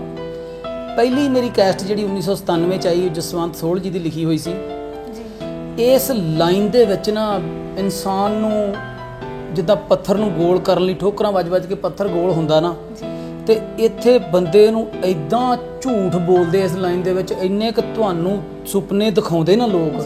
ਮੈਂ ਇਹ ਸ਼ੁਰੂਆਤ ਕਰੂੰਗਾ ਵੀ ਮੈਨੂੰ ਪਹਿਲਾਂ 1997 ਚ ਲੁੱਟਿਆ, ਤੇ ਉਦੋਂ ਦਾ ਮੈਂ ਲੁੱਟ ਹੀ ਹੁੰਦਾ ਤੁਰਿਆ ਆ, ਪਰ ਮੈਂ ਪੰਜਾਬੀਆਂ ਦੇ ਦਿਲਾਂ 'ਚ ਵੜ ਗਿਆ। ਉਹ ਸਭ ਤੋਂ ਵੱਡੀ ਗੱਲ ਆ। 1997 ਚ 50,000 ਰੁਪਇਆ ਸੁਖਵਿੰਦਰ ਪੰਛੀ ਸਾਹਿਬ ਜੀ ਨੂੰ ਲਿਜਾ ਕੇ ਫੜਾਇਆ। ਆਡੀਓ ਦੀ ਰਿਕਾਰਡਿੰਗ ਦਾ ਤੁਸੀਂ ਹਿਸਾਬ ਲਾਓ, 1997 ਚ 50,000 ਰੁਪਇਆ, 10,000 ਮਾਮੇ ਤੋਂ ਫੜਿਆ, 5,000 ਤੀਰਥ ਸੋਹਲ ਜੀ ਨੇ ਭੇਜਿਆ, 5,000 ਵਿਆਜ ਤੇ ਲਿਆ, 10,000 ਕਿਤੋਂ ਲਿਆ, 2,000 ਕਿਤੋਂ ਫੜਿਆ। ਇੱਥੋਂ ਤੱਕ ਕਿ ਬੱਬਰ ਕੈਸਟ ਕੰਪਨੀ ਜੋ ਕੈਸਟ ਆਈ ਨਾ, ਉਹਨਾਂ ਨੇ ਉਹਦੀ ਕੋਈ ਕਿਸੇ ਬੰਨੇ ਕੋਈ ਚੱਜ ਨਾਲ ਪੋਸਟਰ ਲਾਇਆ, ਨਾ ਉਹਨਾਂ ਨੇ ਉਹਦੀ ਕਿਤੇ ਚੱਜ ਨਾਲ ਕੈਸਟ ਪਹੁੰਚਾਈ। ਤੇ ਮੈਨੂੰ ਨਹੀਂ ਪਤਾ, ਰਮੇਸ਼ ਬਟਾਲਵੀ ਜੀ ਨੇ ਰਿਕਾਰਡ ਕੀਤੀ ਸੀ, ਮੈਨੂੰ ਨਹੀਂ ਪਤਾ ਵੀ ਉਹਨਾਂ ਨੂੰ ਉਹ 50,000 ਮਿਲਿਆ ਨਹੀਂ ਮਿਲਿਆ। ਮੇਰੀ ਰਿਕਾਰਡਿੰਗ ਮੈਨੂੰ ਇਦਾਂ ਪੰਪ ਦੇ ਕੇ ਕਰਾਈ ਗਈ। ਮੇਰੇ ਕੋਲ ਇੱਕ ਸਾਹ 'ਚ ਲਾਈਵ ਰਿਕਾਰਡਿੰਗ ਹੁੰਦੀ ਸੀ। ਆ ਪਹਿਲਾਂ ਤੁਸੀਂ ਇੱਕ ਸਵਾਲ ਕੀਤਾ ਸੀ ਵੀ ਅੱਜ ਕੱਲ੍ਹ ਦੇ ਨਵੇਂ ਪੁਰਾਣੇ 'ਚ, ਉਦੋਂ ਸਾਰੇ ਸਾਜ਼ ਲਾਈਵ ਵੱਜ ਰਹੇ ਸੀ, ਨਾਲ ਮੈਂ ਗਾ ਰਿਹਾ ਸੀ। ਉਹ 'ਚ ਰੀਟੇਕ ਹੈ ਨਹੀਂ ਸੀ, ਕਿਉਂਕਿ ਫੀਤੇ 'ਤੇ ਰਿਕਾਰਡ ਹੁੰਦਾ ਸੀ। ਉਹ ਅੱਜ ਕੱਲ੍ਹ ਤਾਂ ਤੁਸੀਂ ਉਹਨੂੰ ਇੱਕ ਅੱਖਰ ਵੀ ਤੁਸੀਂ ਉਹਨੂੰ ਕਰ ਸਕਦੇ ਆ। ਉਹ 8 ਗੀਤ ਮੈਨੂੰ ਪੰਪ ਦੇ ਕੇ ਘੰਟੇ ਡੇਢ ਘੰਟੇ 'ਚ ਲਗਾਤਾਰ ਗਵਾ ਲਏ। ਮੈਂ ਕਿਹਾ ਖਰੇ ਮੈਂ ਗਾਉਣ ਵਾਲਾ ਹੀ ਬਹੁਤਾ ਵਧੀਆ ਵੀ ਮੈਂ ਦਵਾ ਦਵ ਗਾਈ ਜਾਣਾ। ਅਸਲ ਵਿੱਚ ਸਟੂਡੀਓ ਦਾ ਖਰਚਾ ਬਚਾ ਰਿਹਾ ਸੀ। ਉਹ ਹੌਲੀ ਹੌਲੀ ਉੱਧਰੋਂ ਮੈਨੂੰ ਸਮਝ ਲੱਗੀ। ਇਹ ਤਾਂ ਭਲਾ ਹੋਵੇ ਗੁਰਧਿਆਨ ਸਿੰਘ ਖਰੋੜ ਸਾਹਿਬ ਦਾ, ਜੋ 2007 'ਚ ਜਦੋਂ ਮੇਰੀ ਉਹਨਾਂ ਨਾਲ ਮੁਲਾਕਾਤ ਹੋਈ, ਉਦੋਂ ਬਾਅਦ ਉਹਨਾਂ ਨੇ ਇੱਕ ਮੇਰਾ ਖਾੜਾ ਰਾਜਪੁਰੇ 'ਚ ਲਵਾਇਆ। ਰਾਜਪੁਰੇ ਖਾੜੇ ਦੌਰਾਨ 4-4.5 ਘੰਟੇ ਦੀ ਗਾਇਕੀ ਦੌਰਾਨ ਜਦੋਂ ਉਹਨਾਂ ਨੇ ਮੈਨੂੰ ਸੁਣਿਆ, ਉਹਦੇ ਵਿੱਚ ਮੈਂ ਪਹਿਲਾਂ ਘੰਟਾ ਕੁ ਆਪਣੇ ਗੀਤ ਗਾਏ, ਉਸ ਤੋਂ ਬਾਅਦ ਕੁਲਦੀਪ ਮਾਨਕ ਸਾਹਿਬ ਜੀ ਦੇ ਗਾਏ ਹੋਏ ਗੀਤ ਗਾਏ। ਗੁਰਧਿਆਨ ਜੀ ਨੇ ਪ੍ਰੋਗਰਾਮ ਖਤਮ ਹੋਣ ਤੋਂ ਬਾਅਦ ਮੈਨੂੰ ਇਨਾਮ ਦਿੱਤਾ 3100 ਸਪੈਸ਼ਲ ਪ੍ਰਾਈਜ਼ ਦੇ। ਨਾਲੇ ਮੈਨੂੰ ਕਿਹਾ ਵੀ ਜਾ ਕੇ ਦੇਵ ਤਰੀਕਿਆਂ ਵਾਲੇ ਦੇ ਪੈਰ ਫੜ ਲਾ, ਕੈਸਟ ਦੇ ਪੈਸੇ ਮੈਂ ਲਾਊਂਗਾ। ਦੇਵ ਸਾਹਿਬ ਤੂੰ ਲੋਕ ਥਾਵਾਂ ਗਾਉਣ ਵਾਲਾ ਕਲਾਕਾਰ ਆ, ਤੂੰ ਆ ਛੱਡ ਦੇ ਆ ਕਾਤਲ ਕੋਕੇ ਤੇਰੇ ਵੱਸ ਦਾ ਰੋਗ ਨਹੀਂ ਹੈਗਾ ਇਹ।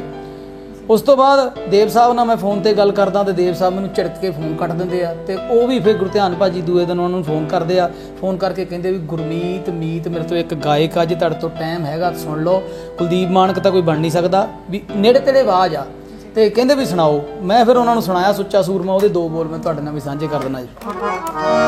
ਉਹ ਸੁੱਚਾ ਰਫਲ ਤੂੰ ਨਾਲ ਹੀ ਪੜ ਕੇ ਭਾਬੀ ਵੱਲ ਨੂੰ ਸਿੱਧੀ ਕਰਕੇ, ਸੁੱਚਾ ਰਫਲ ਤੂੰ ਨਾਲ ਹੀ ਪੜ ਕੇ ਭਾਬੀ ਵੱਲ ਨੂੰ ਸਿੱਧੀ ਕਰਕੇ, ਕਹਿੰਦਾ ਖੂਕਰ ਵੱਡਾ ਬੈਲੀ ਡਿੱਗਿਆ ਗਿੱਚੀ ਫਾਰ ਪਿਆ। ਚੱਲ ਸੱਥ ਵਿੱਚ ਚੱਲ ਵਿਖਾਵਾਂ ਨੀ ਦੇਆ ਵੱਡਿਆ ਯਾਰ ਪਿਆ, ਚੱਲ ਸੱਥ ਵਿੱਚ ਚੱਲ ਵਿਖਾਵਾਂ ਨੀ ਦੇਆ ਵੱਡਿਆ ਯਾਰ ਪਿਆ। ਜਦੋਂ ਦੇਵ ਸਾਹਿਬ ਨੇ ਇਹ ਬੋਲ ਸੁਣੇ ਤੇ ਮੈਨੂੰ ਉਹ ਕਹਿੰਦੇ ਵੀ ਤੂੰ ਦੂਏ ਦਿਨ ਤਰੀਕੇ ਪਿੰਡ ਆ ਜਾ। ਦੂਜੇ ਦਿਨ ਮੈਂ ਤਰੀਕੇ ਪਿੰਡ ਗਿਆ ਤੇ ਮਾਨਕ ਮਾਂ ਬੋਲੀ ਦਾ ਇੱਕ ਗੀਤ ਮੇਰਾ ਰਿਲੀਜ਼ ਹੋਇਆ ਸੀ 2011 ਚ, ਕੁਲਦੀਪ ਮਾਨਕ ਸਾਹਿਬ ਜੀ ਦੇ ਸਰੀਰਕ ਤੌਰ ਤੇ ਵਿਛੜ ਜਾਣ ਤੋਂ ਬਾਅਦ ਚ। ਦੇਵ ਸਾਹਿਬ ਕਹਿੰਦੇ ਯਾਰ ਮੀਤ ਤੂੰ ਗਾਇਆ ਇਹ? ਮੈਂ ਕਿਹਾ ਹਾਂਜੀ। ਕਹਿੰਦੇ ਯਾਰ ਇਹ ਤਾਂ ਬਹੁਤ ਵਧੀਆ। ਮੈਂ ਕਿਹਾ ਜੀ ਮੇਰੇ ਭਰਾ ਦਾ ਲਿਖਿਆ, ਵੱਡੇ ਦਾ ਜਸਵੰਤ ਸੋਹਲ ਜੀ ਦਾ, ਤੇ ਮੈਂ ਰਿਕਾਰਡ ਕਰਾਇਆ ਤੇ ਗੁਰਧਿਆਨ ਭਾਈ ਨੇ ਰਿਕਾਰਡ ਕੀਤਾ ਖਰੋੜ ਸਾਹਿਬ ਨੇ ਪਟਿਆਲੇ ਤੋਂ।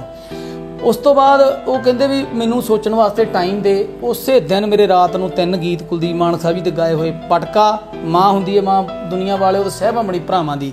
ਮੈਂ ਕਿਹਾ ਬਾਪੂ ਜੀ ਅੱਜ ਰਾਤ ਨੂੰ 7 ਵਜੇ ਮੇਰੇ ਗੀਤ ਆਉਣੇ ਆ, ਦੂਰਦਰਸ਼ਨ ਤੇ ਦੇਖ ਲਿਓ। ਦੇਵ ਸਾਹਿਬ ਨੇ ਦੇਖਦਿਆਂ ਸਾਰ ਮੈਨੂੰ ਫੋਨ ਲਾਇਆ, ਮੇਰੇ ਫੋਨ ਤੇ ਤਰੀਕੇ ਵਾਲੇ ਬਾਪੂ ਦਾ ਫੋਨ, ਤੇ ਮੈਂ ਤਾਂ ਪਾਵਾਂ ਲੁੱਡੀਆਂ ਕਹਿੰਦੇ ਹੁੰਦੇ ਭੰਗੜੇ। ਤੇ ਫਿਰ ਕਹਿੰਦੇ ਵੀ ਮੀਤ ਇਹ ਗੀਤ ਗਾਉਣ ਵਾਸਤੇ ਬੰਦੇ 'ਚ ਅੱਗ ਚਾਹੀਦੀ, ਤੇ ਅੱਗ ਤੇਰੇ 'ਚ ਕਹਿੰਦੇ ਹੈਗੀ, ਕਹਿੰਦੇ ਵੇਟ ਨਹੀਂ ਹੁੰਦੀ ਛੇਤੀ ਆ ਜਾ। ਅੱਗੇ ਗਏ ਅਸੀਂ ਝਾਂਡੇ ਸਟੂਡੀਓ ਦੇ ਵਿੱਚ, 40 ਕੁ ਗੀਤ ਮੇਰੇ ਮੂਹਰੇ ਰੱਖ ਦਿੱਤੇ। ਤੇ ਮੈਂ ਕਿਹਾ ਜੀ ਤਰਜਾਂ ਮੈਂ ਦੱਸੂ ਤੁਹਾਨੂੰ, ਲੈ ਦੇਵ ਤਰੀਕੇ ਨਾਲ ਤਰਜਾਂ ਤੂੰ ਦੱਸੇਗਾ। ਉਹ ਮੈਂ ਕਿਹਾ ਜੀ ਜਿੱਥੇ ਗਲਤ ਹੋਇਆ ਤੁਸੀਂ ਮੈਨੂੰ ਝਿੜਕ ਦਿਓ। ਚੱਲ ਸੁਣਾ ਫੇ ਕਹਿੰਦੇ ਸ਼ੁਰੂ ਹੋਇਆ ਜੀ ਮਾਂ ਤੇਰੀ ਮੱਤਾਂ ਦੇਵੇ ਪੱਟ ਹੋਣੀਏ ਸੋਹਣੀ ਮਹੀਵਾਲ ਦੁੱਲਾ ਪੱਟੀ ਜਿਉਣਾ ਮੋੜ ਸ਼ੀਰੀ ਫਰਿਆਦ ਮਹਾਰਾਣੀ ਜਿੰਦਾ ਜੀ ਸ਼ਹੀਦ ਊਧਮ ਸਿੰਘ ਜੀ ਤੇ ਮਿਰਜ਼ਾ ਸਾਹਿਬਾਂ ਦਾ ਕਿੱਸਾ 12ਵਾਂ ਹੀਰ ਜਿੰਨੇ ਗਾਣੇ ਤਰਜਾਂ ਜਿਨ੍ਹਾਂ ਤੇ ਲਿਖੇ ਸੀ ਸਾਰਾ ਕੋਈ ਗਲਤ ਨਹੀਂ ਨਿਕਲਿਆ। ਦੇਵ ਸਾਹਿਬ ਬੈਠੇ ਬੈਠੇ ਮਾਰ ਕੇ ਮੱਥੇ ਤੇ ਹੱਥ ਕਹਿੰਦੇ ਮੀਤ ਕਿੱਥੇ ਰਿਹਾ? ਮੈਂ ਹਾਸੇ 'ਚ ਮੈਂ ਕਿਹਾ ਬਾਪੂ ਜੀ ਹਨੇਰੇ 'ਚ। ਓਹੋ ਕਹਿੰਦੇ ਲੈ ਫੇ ਅੱਜ ਤੋਂ ਬਾਅਦ ਤੇਰੀ ਜ਼ਿੰਦਗੀ ਚਾਨਣੀ ਚਾਨਣਾ। ਫਿਰ ਦੇਵ ਸਾਹਿਬ ਨੇ ਉਹਦੇ ਵਿੱਚੋਂ 40 ਚੋਂ 20 ਸਿਲੈਕਟ ਕੀਤੇ, 20 ਚੋਂ 10 ਮਨੂ ਗੰਭੀਰ ਜੀ ਨੇ ਉਹਨਾਂ ਦਾ ਮਿਊਜ਼ਿਕ ਕੀਤਾ, ਪਰਮਿੰਦਰ ਲਖਵਿੰਦਰ ਜੀ ਉਹਨਾਂ ਨੇ ਉਹਨਾਂ ਦੀ ਸ਼ੂਟਿੰਗ ਕੀਤੀ। ਫਿਰ ਇੱਕ ਕੈਸਟ ਤਿਆਰ ਕੀਤੀ ਗਈ ਸਾਡੀ ਬੁਰੀ ਹੁੰਦੀ ਆ ਉਹ ਜੱਟਾ ਬੁਰੀ ਹੁੰਦੀ ਆ, ਉਹਦੇ ਵਿੱਚ ਫਿਰ ਦੇਵ ਸਾਹਿਬ ਪਹਿਲਾਂ ਜਿਹੜੀ ਸੁਣੀ ਕਰਨੈਲ ਸਿੰਘਾਂ 'ਚ ਇੱਕ ਅੱਖਰ ਠੀਕ ਕਰਾਉਂਦੇ ਰਹੇ ਜਾ ਕੇ। ਉਸ ਤੋਂ ਬਾਅਦ ਫਿਰ ਉਹ ਕਹਿੰਦੇ ਯਾਰ ਮੀਤ ਤੈਨੂੰ ਤਾਂ ਗਿਆਨ ਆ, ਤੈਨੂੰ ਮੇਰੇ ਨਾਲ ਜਾਣ ਦੀ ਲੋੜ ਨਹੀਂ। ਤਿਆਰ ਕਰਕੇ ਲਿਆ ਕੇ ਸੁਣਾਈ। ਫਿਰ ਜਦੋਂ ਸੁਣਾਈ ਤਾਂ ਭਾਵਕ ਵੀ ਹੋਏ ਤੇ ਫਿਰ ਪਿਆਲਾ ਵੀ ਸਾਂਝਾ ਕੀਤਾ ਉਹਨਾਂ ਨਾਲ ਗੱਡੀ 'ਚ ਬੈਠੇ। ਤੇ ਪਹਿਲਾਂ ਕਹਿੰਦੇ ਸੀ ਆਵਾਜ਼ ਹੌਲੀ ਰੱਖੋ, ਬਾਅਦ 'ਚ ਕਹਿੰਦੇ ਫੁੱਲ ਕਰਦੇ। ਚਰਨਜੀਤ ਸਿੰਘ ਸਰਪੰਚ ਢਿੱਲੋਂ ਮੇਰੇ ਨਾਲ ਸੀ ਤੇ ਪੂਰੇ ਖੁਸ਼। ਉਸ ਤੋਂ ਬਾਅਦ ਫਿਰ ਕੈਸਟ ਤਿਆਰ ਕੀਤੀ ਆਪਣਾ ਲਾਹੌਰ ਕੈਸਟ। ਲਾਹੌਰ ਗੀਤ ਮੇਰੀ ਜ਼ਿੰਦਗੀ ਦਾ ਬੜਾ ਸਪੈਸ਼ਲ ਗੀਤ ਆ। ਇਹ ਮੈਂ ਹਰਲੀਨ ਜੀ ਸੁਣਾਉਣਾ ਵੀ ਚਾਹੂੰਗਾ। ਇਹ ਗੀਤ ਜਿਉਂਦਾ ਰਹੂਗਾ। ਮੁਲਕਾਂ ਦੀ ਵੰਡ ਲੀਡਰਾਂ ਨੇ ਕੀਤੀ, ਮਾੜੇ ਕਾਰਨਾਮਿਆਂ ਨੇ ਕੀਤੀ, ਨਾ ਕਿ ਲੋਕਾਂ ਨੇ ਕੀਤੀ। ਦੇਸ਼ ਨੂੰ ਵੰਡਿਆ ਗਿਆ ਫਾਇਦੇ ਲੈਣ ਵਾਸਤੇ। ਇੱਧਰੋਂ ਲਾਸ਼ਾਂ ਉੱਧਰ ਨੂੰ ਗਈਆਂ, ਉੱਧਰੋਂ ਲਾਸ਼ਾਂ ਇੱਧਰ ਨੂੰ ਗਈਆਂ। ਉਹ ਵੀ ਸਾਡੇ ਸੀ, ਅੱਜ ਵੀ ਸਾਡੇ, ਅਸੀਂ ਵੀ ਉਹਨਾਂ ਦੇ ਹੀ ਹਾਂ ਤੇ ਅਸੀਂ ਉਹ ਸਾਰਾ ਸਾਂਝਾ ਹੀ ਸੀ ਉਸ ਵੇਲੇ ਵੀ। ਉਹ ਵੰਡ ਦੇਵ ਸਾਹਿਬ ਨੇ ਲਾਹੌਰ ਗੀਤ ਦੇ ਵਿੱਚ ਲਾਹੌਰਨਾਂ ਦੀ ਗੱਲ ਕੀਤੀ, ਪਿਸ਼ੌਰਨਾਂ ਦੀ ਗੱਲ ਕੀਤੀ, ਪਾਣੀਆਂ ਦੀ ਗੱਲ ਕੀਤੀ, ਪੰਜਾ ਸਾਹਿਬ ਦੀ ਗੱਲ ਕੀਤੀ, ਜੱਗੇ ਦੀ ਗੱਲ ਕੀਤੀ, ਸੁੱਚੇ ਸੂਰਮੇ ਦੀ ਗੱਲ ਕੀਤੀ, ਨਨਕਾਣਾ ਸਾਹਿਬ ਦੀ ਗੱਲ ਕੀਤੀ, ਮਹਾਰਾਜਾ ਰਣਜੀਤ ਸਿੰਘ ਦੀ ਗੱਲ ਕੀਤੀ, ਕਸ਼ਮੀਰ ਦੀ ਗੱਲ ਕੀਤੀ। ਇਹ ਗੀਤ ਬੇਨਤੀ ਕਰਦਾ ਦਰਸ਼ਕਾਂ ਨੂੰ ਜ਼ਰੂਰ ਸੁਣਿਓ। ਜਲੰਧਰ ਦੂਰਦਰਸ਼ਨ ਤੇ ਇੱਕੋ ਵਾਰੀ ਚੱਲਿਆ। ਕਹਿੰਦੇ ਵੀ ਇਹ ਜਿਹੜਾ ਲਾਹੌਰ ਗੀਤ ਆ ਇਹ ਪਾਕਿਸਤਾਨ ਨਾਲ ਸੰਬੰਧਿਤ ਆ, ਸਾਡੀਆਂ ਸਰਕਾਰਾਂ ਇਜਾਜ਼ਤ ਨਹੀਂ ਦਿੰਦੀਆਂ। ਉਹ ਸਾਡੇ ਲੀਡਰ ਉੱਥੇ ਖਾਣਾ ਖਾ ਕੇ ਆਉਂਦੇ ਹੈਲੀਕਾਪਟਰਾਂ 'ਚ ਜਾ ਕੇ ਬਹਿ ਕੇ। ਇਹਨਾਂ ਦੇ ਮਗਰ ਲੱਗਣ ਦੀ ਲੋੜ ਨਹੀਂ, ਆਪਣਾ ਪਿਆਰ ਜਿੱਥੇ ਬਣਿਆ ਬਣਾਈ ਰੱਖਿਆ ਕਰੋ। ਪੇਸ਼ ਕਰ ਰਿਹਾ ਮੈਨੂੰ ਬਾਪੂ ਬੜਾ ਹੀ ਲਾਹੌਰ ਚੇਤੇ ਆਉਂਦਾ ਹੈ, ਜਿੱਥੇ ਘਰੇ ਆਪਣਾ ਪਿਸ਼ੌਰ ਚੇਤੇ ਆਉਂਦਾ ਹੈ। ਰਾਵੀ ਚੇਤੇ ਆਉਂਦੀ ਹੈ, ਚਨਾ ਚੇਤੇ ਆਉਂਦਾ ਹੈ, ਦੁੱਲੇ ਭੱਟੀ ਰਾਠ ਦਾ ਗਰਾ ਚੇਤੇ ਆਉਂਦਾ ਹੈ। ਕਹਿੰਦੇ ਨੇ ਜਿੰਨਾ ਅੰਗਰੇਜ਼ ਦੀ ਜ਼ਮੀਰ ਨੇ ਵੰਡ ਦਿੱਤਾ ਦੇਸ਼, ਬਾਪੂ ਬਾਗੇ ਦੀ ਲਕੀਰ ਨੇ ਵੰਡ ਦਿੱਤਾ ਦੇਸ਼, ਬਾਪੂ ਬਾਗੇ ਦੀ ਲਕੀਰ ਨੇ।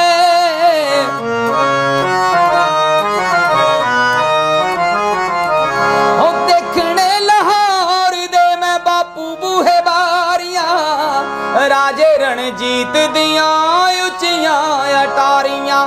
ਰਾਵੀ ਕੰਢੇ ਜਿੱਥੇ ਨਹਾਉਣ ਆਉਂਦੀਆਂ ਲਾਹੌਰ ਨਾ, ਜਿੱਥੇ ਅੱਗ ਪਾਣੀਆਂ ਨੂੰ ਲਾਉਂਦੀਆਂ ਪਿਸ਼ੌਰ ਨਾ।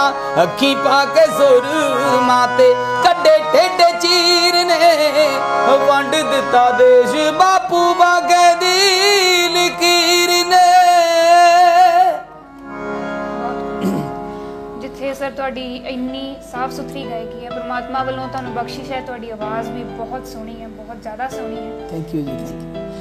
ਹਰਲੀਨ ਜੀ ਫੋਨ ਕਾਲ ਆਪ ਸੁਣਦਾ ਕਰਕੇ ਨਾ ਸ਼ਾਇਦ ਮੈਂ ਸੋਚਦਾ ਘਰ ਵੀ ਤਾਂ ਹੀ ਚੱਲ ਰਿਹਾ। ਜੇ ਮੈਂ ਕਿਸੇ ਨਾਲ ਗੱਲ ਹੀ ਨਹੀਂ ਕਰੂੰਗਾ ਤਾਂ ਔਖਾ। ਮੈਂ ਯਕੀਨ ਕਰਿਓ ਫੌਰਨ ਤੋਂ ਕੱਲ 5 ਘੰਟੇ ਕਾਲ ਸੁਣੀ। ਜਿਹੜੇ ਗਾਇਕੀ ਨਾਲ ਸੰਬੰਧਿਤ ਲੋਕ ਆ ਉਹ ਸਮਝਦੇ ਆ ਕਿ ਇਹ ਗਲੇ ਵਾਸਤੇ ਬਹੁਤ ਮਾੜੀ ਚੀਜ਼ ਆ। ਪਰ ਜਦੋਂ ਇੱਕ ਮੈਂ ਰਣਜੀਤ ਰਾਣਾ ਸਮੈਦਕ ਯੂਕੇ ਉਹਨਾਂ ਦੇ ਲਿਖਿਆ ਹੋਇਆ ਮਹਾਨ ਖਾਲਸਾ ਗੀਤ ਰਿਕਾਰਡ ਹੋਇਆ ਸੀਗਾ। ਇੱਕ ਕਿਸਾਨ ਵੀਰੋ ਖਿੱਚ ਕੇ ਕਮਾਨ ਰੱਖਿਓ, ਗਦਾਰਾਂ ਕੋਲੋਂ ਬਚਣਾ ਧਿਆਨ ਰੱਖਿਓ, ਉਹ ਗੀਤ ਰਿਕਾਰਡ ਹੋਇਆ ਸੀ। ਇੱਕ ਅਸੀਂ ਸਰਹੰਦ ਤੇ ਛੋਟੇ ਸਾਹਿਬਜ਼ਾਦਿਆਂ ਦੇ ਉੱਤੇ ਗੀਤ ਰਿਕਾਰਡ ਕਰ ਰਹੇ ਹਾਂ।